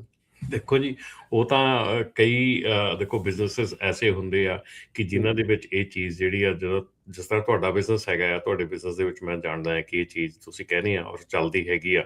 ਪਰ ਆਪਣੀ ਕਮਿਊਨਿਟੀ ਦੇ ਬਾਰੇ ਦੇ ਵਿੱਚ ਇਹ ਵੀ ਜਿਹੜੀ ਚੀਜ਼ ਹੈਗੀ ਆ ਕਿ ਖਾਸ ਕਰਕੇ ਜਦੋਂ ਕੰਮ ਹੋ ਜਾਂਦਾ ਆ, ਫਿਰ ਉਸ ਤੋਂ ਬਾਅਦ ਜਿਹੜਾ ਤੁਹਾਨੂੰ ਭੁੱਲ ਜਾਂਦਾ ਬੰਦਾ, ਪੈਸੇ ਦੇਣ ਦੀ ਥਾਂ ਤੇ ਭੁੱਲ ਜਾਂਦਾ ਆ, ਕਸਟਮਰ ਜਿਹੜਾ ਆ ਉਹ ਨਹੀਂ ਦਿੰਦਾ ਹੈਗਾ। ਬਹੁਤ ਐਸੀਆਂ ਚੀਜ਼ਾਂ ਹੈਗੀਆਂ ਜਿਹਦੇ ਵਿੱਚ ਕਿ ਕਸਟਮਰ ਜਿਹੜਾ ਇੱਕ ਵਾਰੀ ਕੰਮ ਕਢਵਾ ਕੇ ਮੁੜ ਕੇ ਦੁਬਾਰਾ ਤੁਹਾਨੂੰ ਨਹੀਂ ਪੁੱਛਦਾ ਹੈਗਾ, ਨਹੀਂ ਪੈਸੇ ਦਿੰਦਾ। ਪਰ ਡੈਫੀਨੇਟਲੀ ਉਹਦੇ ਵਿੱਚ ਡਿਫਰੈਂਟ ਇੰਡਸਟਰੀਜ਼ ਹੈਗੀਆਂ ਜਿਹਦੇ ਵਿੱਚ ਕਿ ਇਹ ਚੀਜ਼ ਚੱਲ ਜਾਂਦੀ ਹੈ, ਕਿਉਂਕਿ ਜਿੱਥੇ ਤੁਸੀਂ ਦੋਨਾਂ ਨੇ ਆਪਸ ਦੇ ਵਿੱਚ ਕੰਮ ਕਰਨਾ ਹੈਗਾ ਆ, ਔਰ ਮਤਲਬ ਤੁਹਾਡਾ ਜਿਹੜਾ ਜ਼ਰੀਆ ਹੈਗਾ ਉਹ ਚੱਲਦਾ ਰਹਿਣਾ ਹੈਗਾ ਅੱਗੇ, ਠੀਕ ਹੈ, ਉਹਦੇ ਵਿੱਚ ਚੱਲ ਜਾਂਦਾ ਹੈਗਾ। ਪਰ ਕਾਫੀ ਇੰਡਸਟਰੀਜ਼ ਹੈਗੀਆਂ ਜਿਨ੍ਹਾਂ ਦੇ ਵਿੱਚ ਇਸ ਤਰ੍ਹਾਂ ਦਾ ਕੰਮ ਜਿਹੜਾ ਉਹ ਨਹੀਂ ਚੱਲਦਾ। ਪਰ ਆ ਜਿਹੜੀਆਂ ਟਿਕਟ ਮਾਫ ਵਾਲੀਆਂ ਜਾਂ ਤੁਹਾਡਾ ਕੰਮ ਹੈਗਾ ਟਿਕਟ ਮਾਫ ਵਾਲੀਆਂ, ਤੇ ਮੈਂ ਤੈਨੂੰ ਡੈਫੀਨੇਟਲੀ ਕਹਿਣਾ ਹੈਗਾ ਕਿ ਉਹ ਇਸ ਵੇਲੇ ਜਿਹੜੀਆਂ ਚੀਜ਼ਾਂ ਹੈਗੀਆਂ ਉਹ ਨਹੀਂ ਚੱਲ ਰਹੀਆਂ ਹੈਗੀਆਂ, ਉਹ ਬਹੁਤ ਮਤਲਬ ਕਿ ਦੋਨੋਂ ਪਾਸੇ ਕੰਮ ਖਰਾਬ ਹੈਗਾ। ਜੀ ਬਿਲਕੁਲ। ਔਰ ਇਸੇ ਗੱਲ ਨੂੰ ਆਪਾਂ ਅੱਗੇ ਲੈ ਕੇ ਜਾ ਕੇ ਕਹਿੰਦੇ ਹਾਂ ਕਿ ਦੇਖੋ ਅੱਜ ਕੱਲ੍ਹ ਜਿੱਦਾਂ ਵੀ ਸਾਡੇ ਜਿੰਨੇ ਵੀ ਕਲਾਇੰਟ ਨੇ ਪਿਛਲੇ ਆਲਮੋਸਟ 18 ਸਾਲ ਤੋਂ ਉੱਤੇ ਹੋ ਗਏ ਨੇ, ਅਸੀਂ ਇੱਕ ਵੀ ਪੈਸਾ ਨਿੱਕਾ ਚਾਰਜ ਨਹੀਂ ਕਰਦੇ ਜਿੰਨਾ ਤੱਕ ਤੁਹਾਡਾ ਕਰਜ਼ਾ ਮਾਫ ਨਹੀਂ ਹੋ ਜਾਂਦਾ। So first we get your debt settle, ਔਰ ਤੁਹਾਡੇ ਕ੍ਰੈਡੀਟਰ ਨੂੰ ਪਹਿਲਾਂ ਪੇਮੈਂਟ ਭੇਜਦੇ ਹਾਂ, ਔਰ ਜਿੰਨੇ ਵੀ ਤੁਹਾਡੇ ਪੈਸੇ ਆਏ ਨੇ ਫਰਮ ਡੇ 1 ਪਹਿਲੇ ਕ੍ਰੈਡਿਟ ਕਾਰਡ ਤੋਂ ਲੈ ਕੇ ਲਾਸਟ ਤੱਕ, ਐਵਰੀ ਸਿੰਗਲ ਪੈਨੀ ਜਿਹੜਾ ਅਕਾਊਂਟਿੰਗ ਹੈ ਉਹ ਆਨਲਾਈਨ ਅਵੇਲੇਬਲ ਹੁੰਦੀ ਹੈ। ਐਂਡ ਸਿਚੁਏਸ਼ਨ ਇਹੀ ਬਣਦੀ ਪਈ ਹੈ ਕਿ ਹੁਣ ਚਾਹੇ ਇਟਸ ਗੁੱਡ ਥਿੰਗ ਕਿ ਜਿੱਦਾਂ ਤੁਸੀਂ ਕਹਿੰਦੇ ਹੋ ਕਿ ਟਰੱਕਿੰਗ ਦਾ ਸਿਚੁਏਸ਼ਨ ਇੰਪਰੂਵ ਹੋ ਰਹੀ ਹੈ, ਪਰ ਓਵਰਆਲ ਇਕਨੋਮੀ ਦੀ ਸਿਚੁਏਸ਼ਨ ਜਿਹੜੀ ਕਾਫੀ ਖਰਾਬ ਹੋ ਰਹੀ ਹੈ, ਟੂਵਰਡਸ ਰਿਸੈਸ਼ਨ ਜਾਂਦੀ ਪਈ ਹੈ। ਜੇ ਆਪਾਂ ਰੀਅਲ ਸਟੇਟ ਦੀ ਗੱਲ ਕਰੀਏ ਤਾਂ ਥਰੂ ਆਊਟ ਕੰਟਰੀ ਜਿਹੜੇ ਪ੍ਰਾਈਸਿੰਗ ਕਾਫੀ ਥੱਲੇ ਜਾਂਦੀ ਪਈ। ਆਈ ਥਿੰਕ ਹਰਜੋਤ ਭਾਜੀ ਬੇ ਏਰੀਏ 'ਚ ਤਾਂ ਕਾਫੀ ਵੱਡਾ ਇੰਪੈਕਟ ਪੈਂਦਾ ਪਿਆ ਪ੍ਰਾਈਸਿੰਗ ਦਾ, ਖਾਸ ਕਰਕੇ ਜਿਹੜੀਆਂ IT ਦੀ ਜੌਬਸ ਨੇ ਉਹ ਵੀ ਕਾਫੀ ਜ਼ਿਆਦਾ। ਤੁਸੀਂ ਆਮ ਦੇਖੋ ਜੇ ਜ਼ੀਲੋ ਚੈੱਕ ਕਰ ਲਓ ਨਾ, ਈਵਨ ਫ੍ਰਿਜ਼ਨੋ ਏਰੀਏ 'ਚ ਵੀ ਦੇਖ ਲਓ ਜਿੱਧਰ ਰਾਜਕਾਰਨ ਹੋਣੀ ਰਹਿੰਦੇ ਜਾਂ ਬੇ ਏਰੀਏ, ਪੂਰਾ ਰੈੱਡ ਆ। ਇੱਕ ਟਾਈਮ ਸੀਗਾ ਵੀ ਤੁਹਾਨੂੰ ਬਹੁਤ ਘੱਟ ਘਰ ਸੇਲ ਤੇ ਲੱਗਦੇ ਸੀ, ਤੇ ਹੁਣ ਇੰਨੇ ਲੱਗੇ ਆ, ਤੇ ਆਲਰੇਡੀ ਪ੍ਰਾਈਸਿਸ ਡਰੋਪ ਹੋਣੀਆਂ ਜਿਹੜੀਆਂ ਸ਼ੁਰੂ ਹੋ ਗਈਆਂ ਹੈਗੀਆਂ, ਕਿਉਂਕਿ ਲੇ ਆਫ ਵੀ ਬਹੁਤ ਜ਼ਿਆਦਾ ਹੋਈ ਹੈਗੀ ਆ। ਸੋ ਲੋਕਾਂ ਦੇ ਕਰਜ਼ਾ ਤਾਂ ਹਰ ਰੋਜ਼ ਆਪਾਂ ਖਬਰਾਂ ਸਾਂਝੀਆਂ ਕਰਦੇ ਹੀ ਆ ਵੀ ਵਧੀ ਜਾਂਦਾ ਆ। ਇਨਫਲੇਸ਼ਨ ਵਧੀ ਹੋਈ ਕਰਕੇ ਕ੍ਰੈਡਿਟ ਕਾਰਡ ਯੂਜ਼ ਕਰੀ ਜਾਂਦੇ ਆ, ਤੇ ਉਹ ਫਿਰ ਮਿਨੀਮਮ ਪੇਮੈਂਟ ਦਿੰਦੇ ਆ, ਤੇ ਫਿਰ ਉਹ ਬਾਅਦ ਚ ਰਗੜ ਹੁੰਦੇ ਆ, ਫਿਰ ਉਹਨਾਂ ਨੂੰ ਉਹ ਫਿਰ ਡੈਪਟ ਕੰਸੋਲੀਡੇਸ਼ਨ ਹੀ ਕਰਾਉਣੀ ਪੈਣੀ ਆ ਫਿਰ। ਜੀ ਬਿਲਕੁਲ। ਔਰ ਬੈਂਕਰਪਸੀ ਦਾ ਇਹ ਇਸ਼ੂ ਹੁੰਦਾ ਹੈ ਹਰਜੋਤ ਭਾਜੀ ਕਿ ਬੈਂਕਰਪਸੀ ਹਰ ਬੰਦੇ ਦੀ ਕੁਆਲੀਫਾਈ ਨਹੀਂ ਹੁੰਦੀ, ਔਰ ਜਿਹਦੀ ਕੁਆਲੀਫਾਈ ਵੀ ਹੁੰਦੀ ਹੈ, ਜੇ ਤੁਸੀਂ ਚੈਪਟਰ 7 ਕਰਦੇ ਵੀ ਹੋ, ਤੇ ਤੁਹਾਨੂੰ ਜੋ ਕੁਝ ਹੈਗਾ, ਜੋ ਵੀ ਤੁਹਾਡੇ ਐਸੈਟਸ ਹੈਗੇ ਨੇ, ਚਾਹੇ ਬਿਜ਼ਨਸ ਦੇ ਨੇ ਪਰਸਨਲ ਨੇ, ਉਹ ਤੁਹਾਨੂੰ ਜਿਹੜੀ ਤੁਸੀਂ ਬੈਂਕਰਪਸੀ ਵੱਲ ਕਰਦੇ ਹੋ, ਤੁਹਾਨੂੰ ਸਾਰੇ ਕੁਝ ਆਪਣੇ ਲਿਕੁਇਡੇਟ ਕਰਨੇ ਪੈਂਦੇ, ਸਾਰਾ ਕੁਝ ਵੇਚਣਾ ਪੈਂਦਾ, ਔਰ ਜਿੰਨੇ ਤੁਸੀਂ ਕ੍ਰੈਡੀਟਰਸ ਨੂੰ ਪੇ ਕਰਨ ਤੋਂ ਬਾਅਦ ਜਿਹੜੇ ਤੁਹਾਡੇ ਪੈਸੇ ਬਚਦੇ ਨੇ ਉਹ ਰਾਈਟ ਹੋ ਜਾਂਦੇ ਨੇ। ਔਰ ਬੜਾ ਸਾਡੇ ਭਾਈਚਾਰੇ ਜਿੱਦਾਂ ਦੀ ਕਾਲਾਂ ਆਉਂਦੀਆਂ ਨੇ, ਕਹਿੰਦੇ ਕਈ ਗੱਲ ਨਹੀਂ ਭਾਜੀ ਅਸੀਂ ਤਾਂ ਬੈਂਕਰਪਸੀ ਕਰ ਦਾਂਗੇ, ਮੁੜ ਕੇ ਭੂਆ ਦੇ ਨਾਂ ਤੇ ਕੰਪਨੀ ਖੋਲ ਲਾਂਗੇ, ਪਰ ਬੈਂਕਰਪਸੀ ਕਰਨ ਤੋਂ ਵਾਸਤੇ ਪਹਿਲਾਂ ਤੁਹਾਨੂੰ ਸਾਰਾ ਕੁਝ ਵੇਚਣਾ ਪੈਂਦਾ, ਔਰ ਉਹ ਅੱਜ ਕੱਲ੍ਹ ਇੱਕ ਵੱਡਾ ਚੈਲੰਜ ਆਉਂਦਾ ਪਿਆ। ਔਰ ਜੇ ਘਰਾਂ ਦੀ ਗੱਲ ਕਰੋ ਤਾਂ ਇਸ ਟਾਈਮ ਪੀਕ ਚੱਲਦਾ ਪਿਆ, ਸਮਰ ਦੇ ਵਿੱਚ ਸਭ ਤੋਂ ਜ਼ਿਆਦਾ ਜਿਹੜੇ ਲੋਕੀ ਜਿਹੜੇ ਬਾਇਰ ਹੁੰਦੇ ਨੇ ਅਵੇਲੇਬਲ, ਔਰ ਜੋ ਪ੍ਰੋਜੈਕਸ਼ਨਸ ਨੇ by end of this year things are much going to get much worse, up to 10% ਜਿਹੜੇ ਘਰਾਂ ਦੀ ਪ੍ਰਾਈਸ ਡ੍ਰੌਪ ਹੋਣ ਦੀ ਆਸਾਰ ਹੈਗੇ ਨੇ। ਸੋ ਓਵਰਆਲ ਜੇ ਆਪਾਂ ਨੂੰ ਸਾਰੇ ਚੀਜ਼ਾਂ ਨੂੰ ਇਕੱਠੇ ਕਰੀਏ ਤੇ ਇਹ ਹੈ ਕਿ ਇਕਨੋਮੀ ਕਾਫੀ ਖਰਾਬ ਚੱਲਦੀ ਪਈ ਹੈ। ਇਨਫਲੇਸ਼ਨ ਜਿਹੜੀ ਹੈ ਸਟਿਲ ਕਲੋਜ਼ ਟੂ 4%, ਤੇ ਜਿਹੜਾ ਵੀ ਮੇਰਾ ਵੀਰ ਭੈਣ ਭਰਾ ਕਲੋਜ਼ ਜਿਹੜਾ ਆਪਣਾ ਹਰ ਮਹੀਨੇ, ਜੇ ਤੁਸੀਂ 2 ਮਹੀਨੇ ਉਸ ਤੋਂ ਵੱਧ ਆਪਣੇ ਮਿਨੀਮਮ ਪੇਮੈਂਟ ਤੇ ਆ ਗਏ, ਔਰ ਤੁਸੀਂ ਪੂਰੀ ਦੀ ਪੂਰੀ ਆਪਣੇ ਕ੍ਰੈਡਿਟ ਕਾਰਡ ਦੀ ਪੇਮੈਂਟ ਅਫੋਰਡ ਨਹੀਂ ਕਰ ਸਕਦੇ, ਤੁਸੀਂ ਕਾਲ ਕਰ ਲਓ। We do not charge a single penny, ਜਿੱਦਾਂ ਆਪਾਂ ਕਹਿੰਦੇ ਹਾਂ ਕਿ ਜੇ ਤੁਹਾਡਾ ਕੋਈ ਵੀ ਹੈਗਾ 100% ਕੌਨਫੀਡੈਂਸ਼ੀਅਲ ਕਾਲ ਹੈ, ਐਂਡ ਸਾਰਾ ਕੁਝ ਪੇ ਕਰਨ ਤੋਂ ਬਾਅਦ ਸਾਡੇ ਖਰਚੇ, ਆਪਣੀ ਲਾਇਰ ਫੀਸ, ਤੁਹਾਡੀ ਲੇਟ ਪੇਮੈਂਟਸ ਔਰ ਸੈਟਲਮੈਂਟ ਪੇ ਕਰਨ ਤੋਂ ਬਾਅਦ ਸਟਿਲ ਯੂ ਕੈਨ ਸੇਵ, ਅੱਧੇ ਤੋਂ ਬਾਅਦ ਤੁਸੀਂ ਪੈਸੇ ਬਚਾ ਸਕਦੇ ਹੋ, ਔਰ ਬਾਕੀ ਜੋ ਰਹਿੰਦਾ ਤੁਸੀਂ ਆਪਣੀ ਪੇਮੈਂਟ ਜਿਹੜੀ ਤੁਹਾਡੇ ਵਾਸਤੇ ਅਫੋਰਡੇਬਲ ਹੈ, ਇਟ ਕੁਡ ਬੀ 6 ਮਹੀਨੇ ਜਾਂ 4 ਸਾਲ ਜਿਹੜੇ ਵੀ ਤੁਸੀਂ ਅਫੋਰਡ ਕਰ ਸਕਦੇ ਹੋ ਉਹਨੂੰ ਪੇ ਕਰ ਸਕਦੇ ਹੋ। So that's a good option, because overall ਜਿਹੜਾ ਤੁਹਾਡਾ ਕ੍ਰੈਡਿਟ ਅਗਲੇ 7-10 ਸਾਲ ਖਰਾਬ ਨਹੀਂ ਹੁੰਦਾ। Once you done within few months ਤੁਸੀਂ ਬੈਕ ਔਨ ਟਰੈਕ ਹੋ ਜਾਂਦੇ ਹੋ। ਸੋ ਚਾਹੇ ਇਮੀਗ੍ਰੇਸ਼ਨ ਦਾ ਮਸਲਾ ਵੀ ਆਉਂਦਾ, ਈਵਨ ਦੋ ਬੈਂਕਰਪਸੀ ਫਾਈਲ ਕਰਨੀ ਇਮੀਗ੍ਰੇਸ਼ਨ ਦੇ ਵਿੱਚ ਕੋਈ ਇਸ ਤਰ੍ਹਾਂ ਦਾ ਨੈਗੇਟਿਵ ਨਹੀਂ ਹੈਗਾ, bankruptcy you can still file. ਪਰ ਪ੍ਰੋਬਲਮ ਬੈਂਕਰਪਸੀ ਕੋਡ ਦੇ ਵਿੱਚ ਕਈ ਵਾਰ ਇਹ ਆਈ ਹੈ, ਕਈ ਸਾਡੇ ਕਲਾਇੰਟ ਵੀ ਆਏ ਨੇ ਕਿ ਬੈਂਕਰਪਸੀ ਫਾਈਲ ਕਰਨ ਲੱਗਿਆ ਕਈ ਵਾਰ ਇਹਨੇ ਝੂਠ ਸੱਚ ਬੋਲਣੇ ਪੈ ਜਾਂਦੇ ਉਹਨਾਂ ਨੂੰ, ਉਹ ਔਰ ਅੱਜ ਦੇ ਅਜੋਕੇ ਸਮੇਂ ਦੇ ਵਿੱਚ ਜਿਹੜੀ ਉਹ ਜਿਹੜੇ ਝੂਠ ਸੱਚ ਬੋਲੇ ਹੁੰਦੇ ਇਹਨਾਂ ਨੇ ਉਹ ਉਹਨਾਂ ਦੇ ਇਮੀਗ੍ਰੇਸ਼ਨ ਦੇ ਖਿਲਾਫ ਜਾਂਦੇ ਨੇ। ਸੋ I think this is one of the best options right now, settlement, ਚਾਹੇ settlement ਕਰਨੀ, consolidation ਕਰਨੀ ਹੈ, ਚਾਹੇ ਤੁਸੀਂ bankruptcy ਵੀ ਕਰਨੀ ਹੈ, ਤੁਸੀਂ ਕਾਲ ਕਰ ਲਓ, at least you have all the options before you go forward। ਤੇ ਮੈਂ ਨੰਬਰ ਦੱਸ ਦੇਣਾ 888 888 9914 888 888 9914। ਸੋ ਆਪਾਂ ਇਹ ਨਿਰਮਲ ਭਾਜੀ ਵੈਸੇ ਨਹੀਂ ਗੱਲ ਕਰਦੇ, ਅੱਜ ਦੀ ਨਿਊਜ਼ ਆ ਪਈ ਅਮਰੀਕਾ ਦੇ ਵਿੱਚ ਜਿਹੜੇ ਸਮਾਲ ਬਿਜ਼ਨਸ ਬੈਂਕਰਪਸੀਜ਼ 50% ਇਨਕਰੀਜ਼ ਹੋ ਗਈਆਂ ਪਿਛਲੇ ਸਾਲ ਨਾਲੋਂ। So that is a big number. ਇਹ 6 ਮਹੀਨਿਆਂ ਸਾਲ ਵਿੱਚ ਵੀ ਨਹੀਂ, ਵਿਦਿਨ 6 ਮੰਥਸ ਜੇ ਪਿਛਲੇ 6 ਮਹੀਨਿਆਂ ਨਾਲ ਕੰਪੇਅਰ ਕਰੋ 50% ਜਿਹੜੇ ਸਮਾਲ ਬਿਜ਼ਨਸ ਓਨਰਸ ਆ ਉਹਨਾਂ ਨੇ ਬੈਂਕਰਪਸੀਆਂ ਫਾਈਲ ਕੀਤੀਆਂ ਚੈਪਟਰ 11। ਸੋ ਜਦੋਂ ਬੈਂਕਰਪਸੀ ਫਾਈਲ ਕਰਤੀ ਠੀਕ ਆ, ਤੁਸੀਂ ਕਰ ਸਕਦੇ, ਪਰ ਅਪਾਰਟਮੈਂਟ ਰੈਂਟ ਤੇ ਲੈਣੀ ਆ, ਕਾਰ ਲੈਣੀ ਆ, ਕਾਰਡ ਲੈਣਾ, ਉਹ ਵੀ ਮਿਲਦਾ ਨਹੀਂ ਹੈ, ਉਹ ਵੀ ਬਹੁਤ ਹਾਰਡ ਆ। ਬਿਲਕੁਲ। ਔਰ ਦੂਜਾ ਨਿਊਜ਼ ਆਰਟੀਕਲ ਮੈਂ ਹੋਰ ਪੜ੍ਹਦਾ ਪਿਆ, ਪਰਸੋਂ ਯਾਹੂ 'ਚ ਆਇਆ ਸੀ ਆਪਣਾ ਹਰਜੋਤ ਭਾਜੀ, ਕਿ ਅੱਜ ਦੀ ਡੇਟ ਦੇ ਜਿਹੜੇ ਬੰਦਿਆਂ ਦੇ 401k ਜਾਂ ਰੋਥ ਆਈਆਰਏ ਜਿਹੜੇ ਦੀ ਸੇਵਿੰਗਸ ਪਲਾਨ ਹੈਗੇ, ਰਿਟਾਇਰਮੈਂਟ ਪਲਾਨਸ, ਉਹਨਾਂ ਦੀ ਰਿਟਾਇਰਮੈਂਟ ਪਲਾਨ 'ਚ 1/3 ਇੱਦਾਂ ਦੀ ਪਾਪੂਲੇਸ਼ਨ ਹੈ ਜਿਨ੍ਹਾਂ ਦੀ ਜਿਹੜਾ ਡੈਟ ਹੈ ਉਹ ਜ਼ਿਆਦਾਤਰ ਰਿਟਾਇਰਮੈਂਟ ਪਲਾਨ 'ਚ ਪੈਸੇ ਘੱਟ ਨੇ। ਸੋ ਆਉਣ ਵਾਲਾ ਟਾਈਮ ਅੱਗੋਂ ਇੱਦਾਂ ਦਾ ਆ ਰਿਹਾ ਕਿ ਵੀ ਡੋਂਟ ਈਵਨ ਨੋ ਕਿ ਸੋਸ਼ਲ ਸਿਕਿਉਰਿਟੀ ਰਹਿਣੀ ਹੈ ਜਾਂ ਕਿੰਨੀ ਡਿਪਲੀਟ ਹੋ ਜਾਣੀ ਹੈ, ਕਿਉਂਕਿ ਅਗਲੇ 8 ਸਾਲ ਦੇ ਵਿੱਚ ਵੈਸੇ ਘਟਣੀ ਹੈ। So I think we need to be little more careful. ਜਿਹੜੇ ਪੈਸੇ ਜਿਹੜਾ good money going after bad ਜਿਹੜਾ ਅਸੀਂ ਕਰਜ਼ਿਆਂ ਦਾ ਹਰ ਮਹੀਨੇ ਮਿਨੀਮਮ ਪੇਮੈਂਟ ਕਰੀ ਜਾਂਦੇ ਹਾਂ, that is not taking us anywhere. Credit card ਕਿਤੇ ਨਹੀਂ ਪੇ ਕਰਦਾ। ਕਈ ਵਾਰ ਕਹਿੰਦੇ ਨਹੀਂ ਭਾਜੀ ਕੋਈ ਗੱਲ ਨਹੀਂ, $100 ਵੱਧ ਭੇਜ ਦਿੰਦੇ ਆ। ਉਹ $100 ਜਿੱਥੇ 30 ਸਾਲ ਲੱਗਣੇ ਹੁਣ ਉੱਥੇ 22 ਲੱਗ ਜਾਣਗੇ। It's not going to fix the problem. ਤੇ ਆਈ ਥਿੰਕ ਜਿਹੜਾ ਡੈਟ ਦੇ ਜਿੰਨੇ ਵੀ ਆਪਸ਼ਨ ਨੇ ਤੁਸੀਂ ਸਾਰੇ ਸਾਡੇ ਸਟਾਫ ਨਾਲ ਰਨ ਕਰ ਲਓ, ਔਰ end of the day it's your decision ਕਿ ਤੁਸੀਂ ਕੀ ਪੇ ਕਰਨਾ। ਜੀ ਥੈਂਕ ਯੂ ਨੂਰਮਾਨ ਜੀ। ਨੰਬਰ ਇੱਕ ਵਾਰੀ ਫਿਰ ਜਾਂਦੇ ਜਾਂਦੇ ਦੱਸ ਜੀ। ਨੰਬਰ ਹੈ 888 888 9914 888 888 9914। ਜੀ ਧੰਨਵਾਦ ਜੀ। ਥੈਂਕ ਯੂ ਥੈਂਕ ਯੂ ਜੀ। ਆਪਣੇ ਅਗਲੇ ਕਾਲਰਸ ਉਹਨਾਂ ਵੱਲ ਨੂੰ ਵੱਧਦੇ ਹਾਂ। ਸੋਨੂ ਜੀ ਸਤਿ ਸ਼੍ਰੀ ਅਕਾਲ ਜੀ। ਸਤਿ ਸ਼੍ਰੀ ਅਕਾਲ ਭਾਜੀ। ਸਤਿ ਸ਼੍ਰੀ ਅਕਾਲ ਭਾਜੀ। ਜਿਹੜਾ ਕਾਨੂੰਨ ਤੁਸੀਂ ਦੱਸ ਰਹੇ ਨਾ ਉਹ ਆ ਰਿਹਾ, ਜਿਹੜਾ ਸਟੇਜਿੰਗ ਵਾਲਾ ਜਿਹੜਾ ਏਦਾਂ ਮੂਹਰੇ ਬ੍ਰੇਕ ਮਾਰ ਦਿੰਦੇ ਆ ਜੀ। ਹਾਂਜੀ ਭਾਜੀ ਇਹ ਹੈਪਨ ਮੇਰੇ ਨਾਲ ਹੋਇਆ ਜੀ ਸਾਲ ਕੁ ਪਹਿਲਾਂ।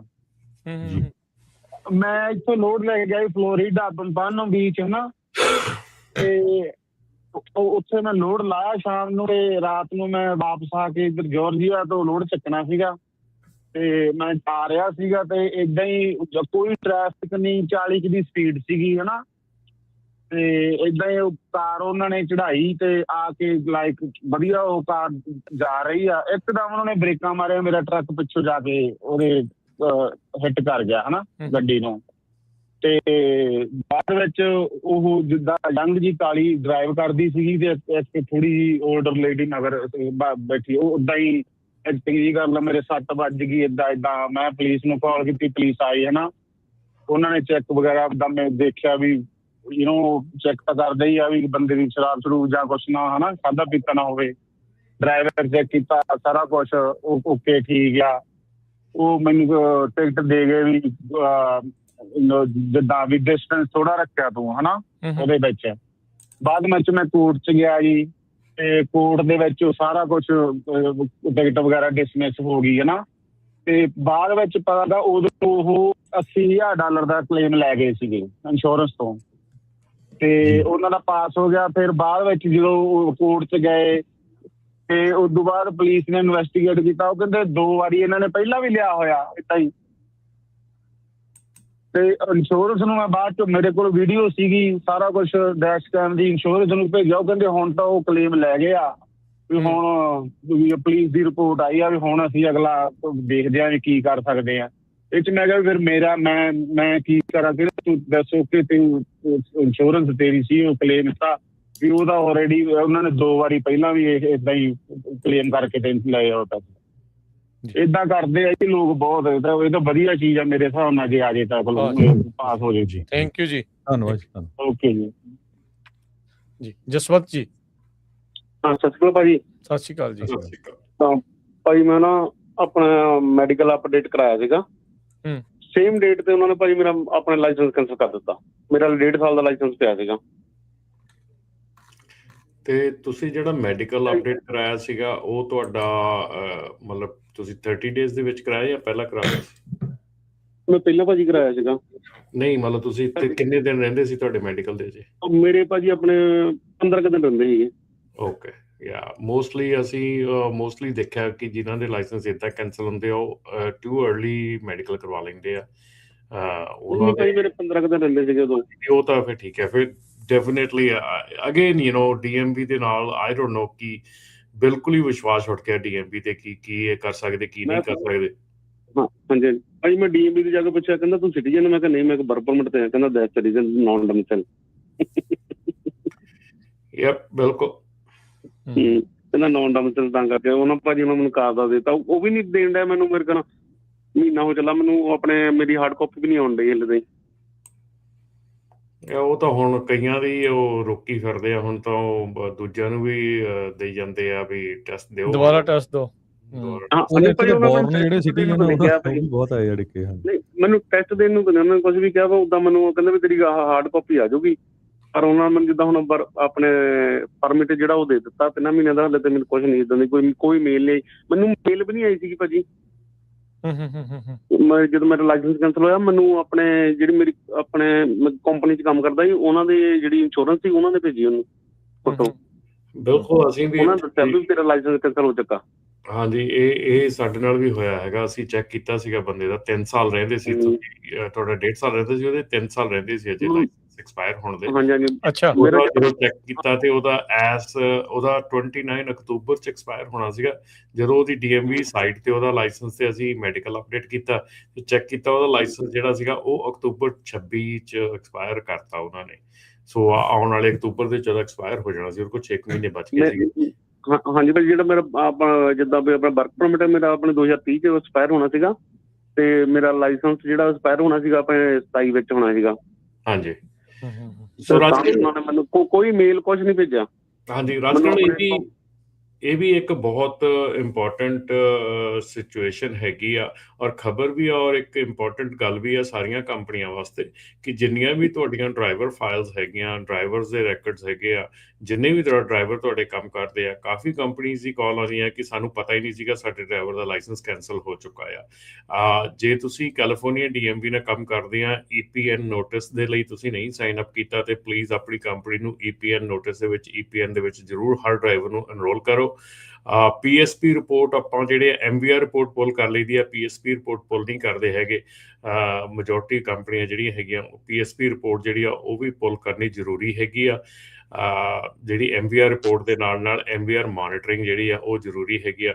ਸੋ ਜਿੰਨੇ ਵੀ ਕੰਪਨੀਆਂ, ਟਰੱਕਿੰਗ ਕੰਪਨੀਆਂ ਇਸ ਵੇਲੇ ਮਲਟੀਪਲ ਡਰਾਈਵਰ ਰਨ ਕਰਦੀਆਂ ਹੈਗੀਆਂ, ਉਹਨਾਂ ਲਈ ਹਦਾਇਤ ਹੈ ਕਿ ਆਪਣੀਆਂ ਕੰਪਨੀ ਦਾ ਜਿਹੜਾ ਡਰਾਈਵਰ ਹੈਗਾ ਉਹਨਾਂ ਦੀ ਡਰਾਈਵਰ ਫਾਈਲਸ, ਖਾਸ ਕਰਕੇ ਜਿਹੜੀ ਇੰਗਲਿਸ਼ ਪ੍ਰੋਫੀਸ਼ੀਐਂਸੀ ਹੈਗੀ ਆ ਉਹਦੇ ਟੈਸਟ ਦੀ ਰਿਕੁਆਇਰਮੈਂਟ ਹੁਣ ਜਿਹੜੀ ਆ ਕੰਪਨੀਆਂ ਦੇ ਉੱਤੇ ਵੀ ਆ ਗਈ ਹੈਗੀ ਆ ਕਿ ਕੰਪਨੀ ਹਾਇਰ ਕਰਨ ਤੋਂ ਪਹਿਲਾਂ ਡਰਾਈਵਰ ਨੂੰ ਚੰਗੀ ਤਰ੍ਹਾਂ ਜਾਂਚ ਲਵੇ, ਉਹਦਾ ਪ੍ਰੋਫੀਸ਼ੀਐਂਸੀ ਟੈਸਟ ਲਵੇ ਕਿ ਉਹ ਪ੍ਰੋਫੀਸ਼ੀਐਂਟ ਹੈਗਾ ਇੰਗਲਿਸ਼ ਦੇ ਵਿੱਚ ਕਿ ਨਹੀਂ। ਸੋ ਜੇ ਉਹ ਅਨਪ੍ਰੋਫੀਸ਼ੀਐਂਟ ਬੰਦਾ ਹਾਇਰ ਕਰਦੀ ਆ ਤਾਂ ਆਉਣ ਵਾਲੇ ਫਿਊਚਰ ਦੇ ਵਿੱਚ ਉਹਨਾਂ ਨੂੰ ਜਿਹੜਾ ਆ ਸ਼ਾਇਦ ਜੁਰਮਾਨੇ ਜਿਹੜੇ ਆ ਹੋਣਗੇ। ਸੋ ਇਸ ਕਰਕੇ ਜਿਹੜੇ ਤੁਹਾਡੇ ਡਰਾਈਵਰ ਫਾਈਲਸ ਹੈਗੀਆਂ ਉਹਨਾਂ ਦੇ ਉੱਤੇ ਖਾਸ ਕਰਕੇ ਧਿਆਨ ਦਿਓ, ਉਹਨਾਂ ਨੂੰ ਬਿਲਕੁਲ ਚੰਗੀ ਤਰ੍ਹਾਂ ਮੇਨਟੇਨ ਰੱਖੋ, ਅਪ ਟੂ ਡੇਟ ਰੱਖੋ ਤੇ ਜਿਹੜੇ ਆਪਣੇ ਡਰਾਈਵਰਸ ਹੈਗੇ ਆ ਕੰਟੀਨਿਊਸਲੀ ਜਿਹੜਾ ਆ ਉਹਨਾਂ DMV ਰੈਕਰਡ ਜਿਹੜੇ ਚੈੱਕ ਕਰਦੇ ਰਹੋ ਤਾਂ ਕਿ ਤੁਹਾਨੂੰ ਪਤਾ ਰਹੇ ਕਿ ਕੋਈ ਜਿਹੜਾ ਡਰਾਈਵਰ ਹੈਗਾ ਵਿਦਆਊਟ ਲਾਇਸੈਂਸ ਤੁਹਾਡਾ ਟਰੱਕ ਤਾਂ ਨਹੀਂ ਚਲਾ ਰਿਹਾ। ਜੀ, ਥੈਂਕ ਯੂ ਵੀਰ ਜੀ ਕਾਲ ਦੇ ਲਈ। ਆਪਣੇ ਅਗਲੇ ਕਾਲਰ ਨੇ ਜਸ। ਹੈਲੋ, ਸਤਿ ਸ਼੍ਰੀ ਅਕਾਲ ਜੀ। ਸਤਿ ਸ਼੍ਰੀ ਅਕਾਲ ਜੀ। ਭਾਈ ਮੇਰੇ ਨਾਲ 3 ਵਾਰੀ 2 ਵਾਰੀ ਗਈ DMV ਤੇ ਇੱਕ ਵਾਰੀ ਨੀਡਲ ਵਾਲੀ 'ਚ ਮੈਂ ਗਿਆ।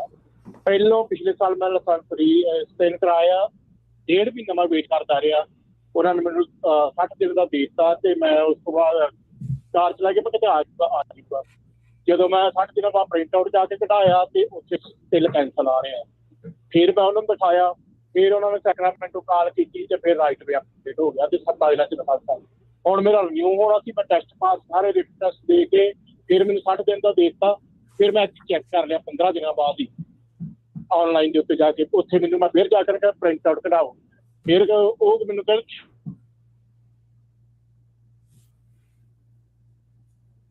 ਆਵਾਜ਼ ਬੰਦ ਹੋ ਗਈ ਜੀ ਤੁਹਾਡੀ। ਮੈਨੂੰ ਲੱਗਦਾ ਕਨੈਕਸ਼ਨ ਦੀ ਕੋਈ ਪ੍ਰੋਬਲਮ ਹੋਣੀ ਆ ਤੇ ਚਲੋ ਦੱਸੋ ਕਿ ਆਪਾਂ ਅਗਲੇ ਕਾਲਰ ਉਹਨਾਂ ਵੱਲ ਵੱਧਦੇ ਆ। ਗੱਲ ਉਹਨਾਂ ਦੀ ਵਿੱਚ ਅੱਧੀ ਅਧੂਰੀ ਜੀ ਜਿਹੜੀ ਉਹ ਰਹਿ ਗਈ। ਰਮਨ ਜੀ, ਜੇ ਉਸ ਦੇ ਉੱਤੇ ਕੁਝ ਕਹਿਣਾ ਹੋਵੇ ਤਾਂ ਦੱਸ ਦਿਓ, ਨਹੀਂ ਤਾਂ ਆਪਾਂ ਅੱਗੇ ਵੱਧਦੇ ਆ। ਗੈਰੀ ਜੀ। ਹਾਂਜੀ ਗੈਰੀ।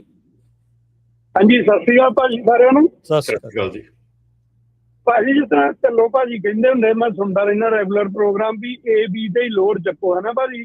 ਅਸੀਂ ਆਪਣੀ ਕੰਪਨੀ ਆ, ਆਪਣੇ ਲੋਡ ਚੱਕਦੇ ਆ, C ਦੇ ਵੀ ਚੱਕਦੇ ਆ, ਉਹਨਾਂ ਦੇ ਚੱਕਦੇ ਆ ਜਿਨ੍ਹਾਂ ਤੋਂ ਮਤਲਬ ਅਸੀਂ ਪਹਿਲਾਂ ਵੀ ਲੋਡ ਲੈਂਦੇ, ਕੋਈ ਪ੍ਰੋਬਲਮ ਨਹੀਂ। ਹੁਣ ਭਾਜੀ ਇਹ ਵਾਲਾ ਹੀ ਬ੍ਰੋਕਰ ਪੈਸੇ ਮਾਰ ਜਾਂਦਾ ਤੇ ਫਿਰ ਉਹਦਾ ਕੀ ਹੱਲ ਹੁੰਦਾ? ਭਾਜੀ ਦੇਖੋ, ਜੇ ਕਿਸੇ ਨੇ ਪੈਸੇ ਮਾਰ ਗਏ ਆ, ਹੁਣ ਇਹ ਦੇਖੋ ਅੱਜ ਦੀ ਤਰੀਕ ਦੇ ਵਿੱਚ ਤਾਂ ਬ੍ਰੋਕਰ ਜਿਹੜੇ ਆ ਉਹ ਨਹੀਂ ਹੋਣਾ ਚਾਹੀਦਾ, ਕਿਉਂਕਿ ਅੱਜ ਦੀ ਤਰੀਕ ਦੇ ਵਿੱਚ ਥੋੜਾ ਜਿਹਾ ਬ੍ਰੋਕਰ ਸਟਰੋਂਗ ਹੋ ਗਿਆ, ਥੋੜੇ ਮਨੀ ਜਿਹੜੀ ਬਣ ਰਹੀ ਆ। ਪਰ ਹੁਣ ਗਲਤ ਹੋਣ ਲਈ ਟੌਪ ਦਾ ਕ੍ਰੈਡਿਟ ਵੀ ਕਈ ਵਾਰੀ ਗਲਤ ਹੋ ਜਾਂਦਾ ਆ। ਸੋ ਇਹਨੂੰ ਆਪਾਂ it's a part of business ਮੰਨ ਕੇ ਚੱਲਦੇ ਆ ਕਿ ਜਦੋਂ ਕੋਈ ਸਟੋਰ ਜਿਹੜਾ ਆ ਉਹ ਚਲਾਉਂਦੇ ਆ, ਸਟੋਰਾਂ ਦੇ ਉੱਤੇ ਵੀ ਪਾਰਟ ਆਫ ਬਿਜ਼ਨਸ ਹੁੰਦਾ ਕਿ ਇੰਨੀ ਕੁ ਥੈਫਟ ਹੋਣੀ ਆ ਸਟੋਰ ਤੋਂ, ਇੰਨੀ ਕੁ ਚੋਰੀ ਸਮਾਨ ਦੀ ਹੋਣੀ ਆ। ਇਹ ਪਾਰਟ ਆਫ ਬਿਜ਼ਨਸ ਹੈਗਾ ਕਿ ਇਹਦੇ ਵਿੱਚ ਇੰਨਾ ਕੁ ਲਾਸ ਜਿਹੜਾ ਆ ਕਿਸੇ ਨਾ ਕਿਸੇ ਢੰਗ ਦੇ ਨਾਲ ਲਾਸ ਚੱਲਦਾ ਆ। ਸੋ ਤੁਸੀਂ ਕੋਸ਼ਿਸ਼ ਕਰੋ ਕਿ ਆਪਣੇ ਵੱਲੋਂ ਬੈਸਟ ਬ੍ਰੋਕਰ ਦੇ ਨਾਲ ਕੰਮ ਕਰੋ। ਇਹ ਜਿਹੜਾ ਬ੍ਰੋਕਰ ਹੈਗਾ ਆਪਣੀ ਕ੍ਰੈਡਿਟ ਰੇਟਿੰਗ ਚੈੱਕ ਕਰਕੇ ਉਹਦੇ ਨਾਲ ਕੰਮ ਕਰੋ। ਤੇ ਜੇ ਹੁਣ ਕੋਈ ਇੱਦਾਂ ਦੀ ਕੰਮ ਕਰ ਜਾਂਦਾ ਹੈਗਾ, ਇਹ ਵੱਡੇ ਜਿਹੜੀਆਂ ਕੰਪਨੀਆਂ, ਦੇਖੋ ਯੈਲੋ ਵਰਗੀਆਂ ਕੰਪਨੀਆਂ ਜਿਹੜੀਆਂ ਉਹ ਬੰਦ ਹੋ ਗਈਆਂ, ਉਹਨਾਂ ਨੇ ਵੀ ਲੋਕਾਂ ਦੇ ਪੈਸੇ ਮਰੇ ਆ। ਬਹੁਤ ਕੰਪਨੀਆਂ ਦੇ ਵਿੱਚ ਇੱਦਾਂ ਹੁੰਦਾ ਆ, ਪਰ ਇਟਸ ਹਾਰਡ ਕਿ ਇਹ ਚੀਜ਼ ਹੈਗੀ ਆ, ਪਰ this is kind of like part of business. ਹਾਂਜੀ, ਪਿਛਲੇ ਹਫਤੇ ਹੀ ਅਜੇ ਮਤਲਬ ਹੋਇਆ ਵਾ, ਇਹ ਵੀ ਨਹੀਂ ਕੋਈ ਜ਼ਿਆਦਾ ਚਿਰ ਹੋਇਆ। ਪਿਛਲੇ ਹਫਤੇ ਲੋਡ ਚੱਕਿਆ ਫਲੋਰੀਡਾ ਤੋਂ, ਜਨਮ ਦਾ ਲੋਡ ਸੀ, 3000 ਦਾ ਲੋਡ ਸੀ, ਪੈਸੇ ਮਾਰ ਜੀ। Thank you. Okay, thank you Bhai. Thank you ਜੀ। ਲਾਸਟ ਕਾਲਰ ਲਵਾਂਗੇ ਆਪਾਂ ਤੇ ਫਿਰ, ਕਿਉਂਕਿ ਹੁਣ ਸਮਾਂ ਹੋ ਗਿਆ ਕਾਫੀ, ਤੇ ਮਾਫੀ ਚਾਹਾਂਗੇ ਬਾਕੀ ਕਾਲਰਸ ਤੋਂ। ਇੱਕ ਕਾਲਰ ਲੈ ਕੇ ਫਿਰ ਆਪਾਂ ਸਮਾਪਤੀ ਕਰਨੀ ਹੈ। ਸਰਬਜੀਤ ਜੀ। ਹੈਲੋ, ਹਾਂਜੀ, ਸਤਿ ਸ਼੍ਰੀ ਅਕਾਲ ਜੀ ਤਿੰਨਾਂ ਭਰਾਵਾਂ ਨੂੰ। ਸਤਿ ਸ਼੍ਰੀ ਅਕਾਲ ਜੀ। ਹਾਂਜੀ ਭਾਜੀ, ਮੈਂ ਬਸ ਤੁਹਾਡੇ ਨਾਲ ਇਨਫੋਰਮੇਸ਼ਨ ਸ਼ੇਅਰ ਕਰਨੀ ਹੈ ਜੀ। ਮੈਂ ਇੰਗਲਿਸ਼ ਟੈਸਟ ਬਾਰੇ, ਮੈਨੂੰ ਲਾਸਟ ਵੀਕ ਫੇਅਰਫੀਲਡ ਸਕੇਲ ਤੇ ਰੋਕਿਆ ਜੀ, ਤੇ ਜਦੋਂ ਮੈਂ ਅੰਦਰ ਗਿਆ ਟਰੱਕ ਲੈ ਕੇ ਤਾਂ ਉਹ 4 ਬੰਦੇ ਉੱਥੇ ਆਲਰੇਡੀ ਖੜੇ ਸੀਗੇ ਨਾ, ਮਤਲਬ ਵੇਟ ਕਰਦੇ ਸੀਗੇ। ਤੇ ਜਿਹੜੇ ਬੰਦੇ ਨੇ ਟੈਸਟ ਚੈੱਕ ਇੰਸਪੈਕਸ਼ਨ ਕਰਨੀ ਸੀ ਉਹ ਤਾਂ ਸਾਈਡ ਤੇ ਖੜਾ ਸੀ। ਪਹਿਲਾਂ ਮੇਰੇ ਕੋਲ ਆਇਆ ਪੁਲਿਸ ਵਾਲਾ, ਉਹਨੇ ਪੈਨ ਪੇਪਰ ਹੱਥ 'ਚ ਫੜਿਆ ਸੀਗਾ। ਉਹਨੇ ਆ ਕੇ ਮੈਨੂੰ ਬੁਲਾਇਆ ਜਦੋਂ 11 ਕੁ ਵਜੇ ਦਾ ਟਾਈਮ ਸੀ। ਕਹਿੰਦਾ ਗੁੱਡ ਮਾਰਨਿੰਗ। ਮੈਂ ਵੀ ਉਹਨੂੰ ਜਵਾਬ ਦਿੱਤਾ ਗੁੱਡ ਮਾਰਨਿੰਗ। ਕਹਿੰਦਾ ਹਾਊ ਆਰ ਯੂ ਟੁਡੇ ਨਾ। ਉਹਨੇ ਮੈਂ ਦੱਸਿਆ, ਮੈਂ ਕਿਹਾ ਆਮ ਗੁੱਡ, ਹਾਊ ਆਰ ਯੂ। ਤਾਂ ਉਹਨੇ ਪੁੱਛਿਆ ਵੀ ਕਿੱਥੋਂ, ਕਹਿੰਦਾ ਹਾਊ ਯੂ ਡੇ ਗੋਇੰਗ। ਕਹਿੰਦਾ ਜਦੋਂ ਬੇਸਿਕ ਗੱਲਾਂ ਕਿੱਥੋਂ ਆਇਆ, ਲਿਖੀ ਗਿਆ ਸਾਰਾ ਕੁਛ। ਹਾਂਜੀ, ਸਾਰਾ ਕੁਛ ਲਿਖੀ ਗਿਆ ਵੀ ਕਿੱਥੋਂ ਆਇਆ, ਕਿੱਥੇ ਚੱਲਾਂ, ਮਤਲਬ। ਫਿਰ ਉਹ ਕਹਿੰਦਾ ਤੇਰੀ ਅਸੀਂ ਇੰਸਪੈਕਸ਼ਨ ਕਰਨੀ ਆ truck ਟ੍ਰੇਲੇ the, are you okay. ਮੈਂ ਕਿਹਾ ਯਾਰ ਆਮ ਫਾਈਨ ਨਾ, ਮੈਂ ਰੈਡੀ ਹਾਂ ਨਾ। ਫਿਰ ਉਹਨੇ ਮਤਲਬ ਫਿਰ ਉਹ ਪਿੱਛੇ ਹਟ ਕੇ ਫਿਰ ਉਹਨੇ ਮਕੈਨਿਕ ਨੂੰ ਕਿਹਾ ਵੀ ਓਕੇ ਹੈ ਨਾ, ਗੋ ਹੈਡ ਹੈ ਨਾ। ਤੇ ਪੁੱਛਦੇ ਹੈਗੇ ਆ ਜੀ, ਮਤਲਬ ਬੇਸਿਕ ਗੱਲਾਂ 5-7 ਗੱਲਾਂ ਪੁੱਛਦੇ ਆ। ਜਦੋਂ ਉਹਨਾਂ ਨੂੰ ਪਤਾ ਲੱਗ ਗਿਆ ਵੀ ਬੰਦਾ ਜਵਾਬ ਦੇ ਰਿਹਾ ਸਾਨੂੰ ਮੋਹਰਿਓਂ, ਫਿਰ ਉਹ ਜਿੱਦਾਂ ਵੀ ਕਹਿ ਲਓ ਵੀ ਫਿਰ ਕਹਿੰਦਾ ਠੀਕ ਆ। ਫਿਰ ਉਹਨਾਂ ਨੇ ਇੰਸਪੈਕਸ਼ਨ ਕੀਤੀ ਕਰਕੇ ਤੇ ਮੈਨੂੰ ਕਹਿੰਦੇ ਠੀਕ ਹੈ, ਜਾ ਸਕਦਾ ਹੈ। ਹਾਂਜੀ, ਤੇ ਮਤਲਬ ਪੁੱਛ ਗਿੱਛ ਕਰਦੇ ਜ਼ਰੂਰ ਹੈਗੇ ਆ ਜੀ, ਪਰ ਇਹ ਨਹੀਂ ਹੈਗਾ ਵੀ ਨਹੀਂ ਕਰਦੇ ਹੈਗੇ। ਮੇਰੇ ਨਾਲ 2 ਵਾਰੀ ਹੋਇਆ ਜੀ, ਦੋਨੋਂ ਵਾਰੀ ਉਹਨਾਂ ਨੇ ਪੁੱਛਿਆ। ਇੱਕ ਚੀਜ਼ ਹੋਰ ਸੀ ਭਾਜੀ, ਜਿੱਦਾਂ ਆਪਣੇ ਫ੍ਰਿਜਨੋ ਦੇ ਵਿੱਚ ਆਪਣੇ ਕੁਛ ਭਰਾ ਕਲਾਸਾਂ ਲਵਾ ਰਹੇ ਆ, ਜਿਹੜੇ ਚਲੋ ਜਿਹਨਾਂ ਨੂੰ ਲੋੜ ਹੈਗੀ ਆ। ਸਾਡੇ ਸੈਕਰਾਮੈਂਟੋ ਦੇ ਵਿੱਚ ਕਿਸੇ ਨੇ ਉਪਰਾਲਾ ਨਹੀਂ ਕੀਤਾ। ਅਸੀਂ ਸੋਚ ਰਹੇ ਹਾਂ ਵੀ ਚਲੋ ਅਸੀਂ ਕਰੀਏ ਹੈ ਨਾ, ਵੈਸਟ ਸੈਕਰਾਮੈਂਟੋ ਗੁਰੂ ਘਰ 'ਚ। ਉਹਦਾ ਕੋਈ ਕਿਸੇ ਬੰਦੇ ਦਾ, ਆਪਣੇ ਭਰਾ ਦਾ ਕੋਈ ਨੰਬਰ ਮਿਲ ਸਕਦਾ ਜਿਹਨਾਂ ਕੋਲੋਂ ਅਸੀਂ ਕੋਈ ਥੋੜੀ ਇਨਫੋਰਮੇਸ਼ਨ ਲੈ ਕੇ ਅਸੀਂ ਵੀ ਇੱਥੇ ਚਲੋ ਜਿੰਨੀ ਕੁ ਹੈਲਪ ਕਰ ਸਕਦੇ ਹਾਂ। ਤੁਹਾਨੂੰ ਨੰਬਰ ਸੈਂਡ ਕਰ ਦਿੰਦੇ ਆ ਉੱਥੇ। ਰਮਨ ਹੋਣਾ ਨੇ ਕਰ ਦੇਣਾ, ਰਮਨ ਹੋਣਾ ਨੇ। ਮੈਂ ਕਰ ਦਿੰਦਾ, ਤੁਸੀਂ ਮੈਨੂੰ ਕਾਲ ਕਰ ਲਿਓ, ਮੈਂ ਕਰ ਦਿੰਦਾ। ਹਾਂਜੀ, ਸਾਡੇ ਕੋਲ 5-7 ਬੰਦੇ ਹੈਗੇ ਆ ਜੀ, ਜਾਨੀ ਜਿਹੜੇ ਮਤਲਬ ਅਸੀਂ ਕਰ ਸਕਦੇ ਹਾਂ, ਜਿੰਨੀ ਸਾਡੇ ਕੋਲ ਹੈਲਪ ਹੋ ਸਕਦੀ ਅਸੀਂ ਉੱਥੇ ਕਲਾਸਾਂ ਸ਼ੁਰੂ ਕਰਾ ਕੇ ਅਸੀਂ ਆਪਣੇ ਭਰਾਵਾਂ ਦੀ ਜਿੰਨੀ ਕੁ ਹੈਲਪ ਹੋ ਸਕਦੀ ਅਸੀਂ ਸ਼ੁਰੂ ਕਰਨਾ ਚਾਹੁੰਦੇ ਹਾਂ। ਤੇ ਮੈਨੂੰ ਰਮਨ ਜੀ ਕਿਹੜੇ ਨੰਬਰ ਤੇ ਤੁਹਾਨੂੰ ਕੰਟੈਕਟ ਕਰ ਲੈਣ ਬਾਅਦ 'ਚ? 5597018000। ਠੀਕ ਹੈ ਜੀ, ਮੈਨੂੰ ਮੜ ਜੇ ਲਿਖ ਲੈਣਾ। 701-8000। ਓਕੇ, ਠੀਕ ਹੈ ਜੀ। ਇਹਨਾਂ ਕੋਲ ਸਾਰਾ ਮਟੀਰੀਅਲ ਆ, ਨਹੀਂ ਸਟਾਕ ਤੋਂ ਸ਼ੁਰੂ ਕੀਤਾ, ਪਰ ਫਿਰ ਉਹ ਉੱਥੇ ਆਪਣੇ ਬੰਦੇ ਵੀ ਸਾਥ ਨਹੀਂ ਨਾ ਦਿੰਦੇ, ਥੋੜਾ ਕਿ ਚਰਾਏ ਵੇ ਹਟ ਕੇ। ਨਹੀਂ ਕੋਈ ਸਾਡੇ ਨਾਲ ਹੈਗੇ ਆ ਜੀ। ਸਾਡੇ ਨਾਲ ਅਸੀਂ ਕਿਤਾ ਪੰਜਾਬੀ ਸਕੂਲ ਦੇ ਵਿੱਚ ਵੀ ਮੈਂ ਉੱਥੇ ਇਨਵੋਲਵ ਹੈਗਾ, ਜਿਹੜਾ ਆਪਣਾ ਪਿੰਡੇ ਚੱਲਦਾ। ਤੇ ਸਾਡੇ ਨਾਲ ਜਿੱਦਾਂ ਮੁੰਡੇ, ਕੋਈ ਟੀਚਰ, ਕੋਈ ਡਾਕਟਰ, ਸਾਡੇ ਨਾਲ ਅਸੀਂ 5-7-10 ਬੰਦੇ ਅਸੀਂ ਹੈਗੇ ਜਿਹੜੇ ਬੰਦੇ ਕਰਨਾ ਚਾਹੁੰਦੇ ਆ ਸੇਵਾ। ਅਸੀਂ ਰਲ ਕੇ ਗਰੁੱਪ ਬਣਾ ਕੇ ਅਸੀਂ ਕਰਾਂਗੇ ਸ਼ੁਰੂ। ਹਾਂਜੀ, ਠੀਕ ਹੈ ਜੀ। ਥੈਂਕ ਯੂ ਸਰਬਜੀਤ ਜੀ। ਤੇ ਰਮਨ ਜੀ ਦੇ ਨਾਲ ਕਰ ਲਿਓ ਬਾਅਦ 'ਚ ਕੰਟੈਕਟ, ਤੇ ਫਿਰ ਇਸ ਨੂੰ ਅੱਗੇ ਵਧਾਓ। ਤੇ ਸ਼ਾਬਾਸ਼ ਹੈ ਜੀ ਤੁਹਾਡੇ ਸਾਰਿਆਂ ਦੇ, ਜਿਹੜੇ ਇੱਦਾਂ ਉਪਰਾਲਿਆਂ ਦੇ ਵਿੱਚ ਲੱਗੇ ਹੋਏ ਆ, ਤਾਂ ਜੋ ਜਿਹੜੀ ਕਮਿਊਨਿਟੀ ਦੀ ਇਹ ਸਮੱਸਿਆ ਹੈ ਉਸ ਨੂੰ ਜਿਹੜਾ ਹੱਲ ਕੀਤਾ ਜਾ ਸਕੇ। ਸ਼ੁਕਰੀਆ ਰਮਨ ਜੀ, ਸ਼ੁਕਰੀਆ ਹਰਜੋਤ ਜੀ। ਮਿਲਦੇ ਆਪਾਂ ਅਗਲੀ ਵਾਰ। ਸਭ ਨੂੰ ਪਿਆਰ ਭਰੀ ਸਤਿ ਸ਼੍ਰੀ ਅਕਾਲ।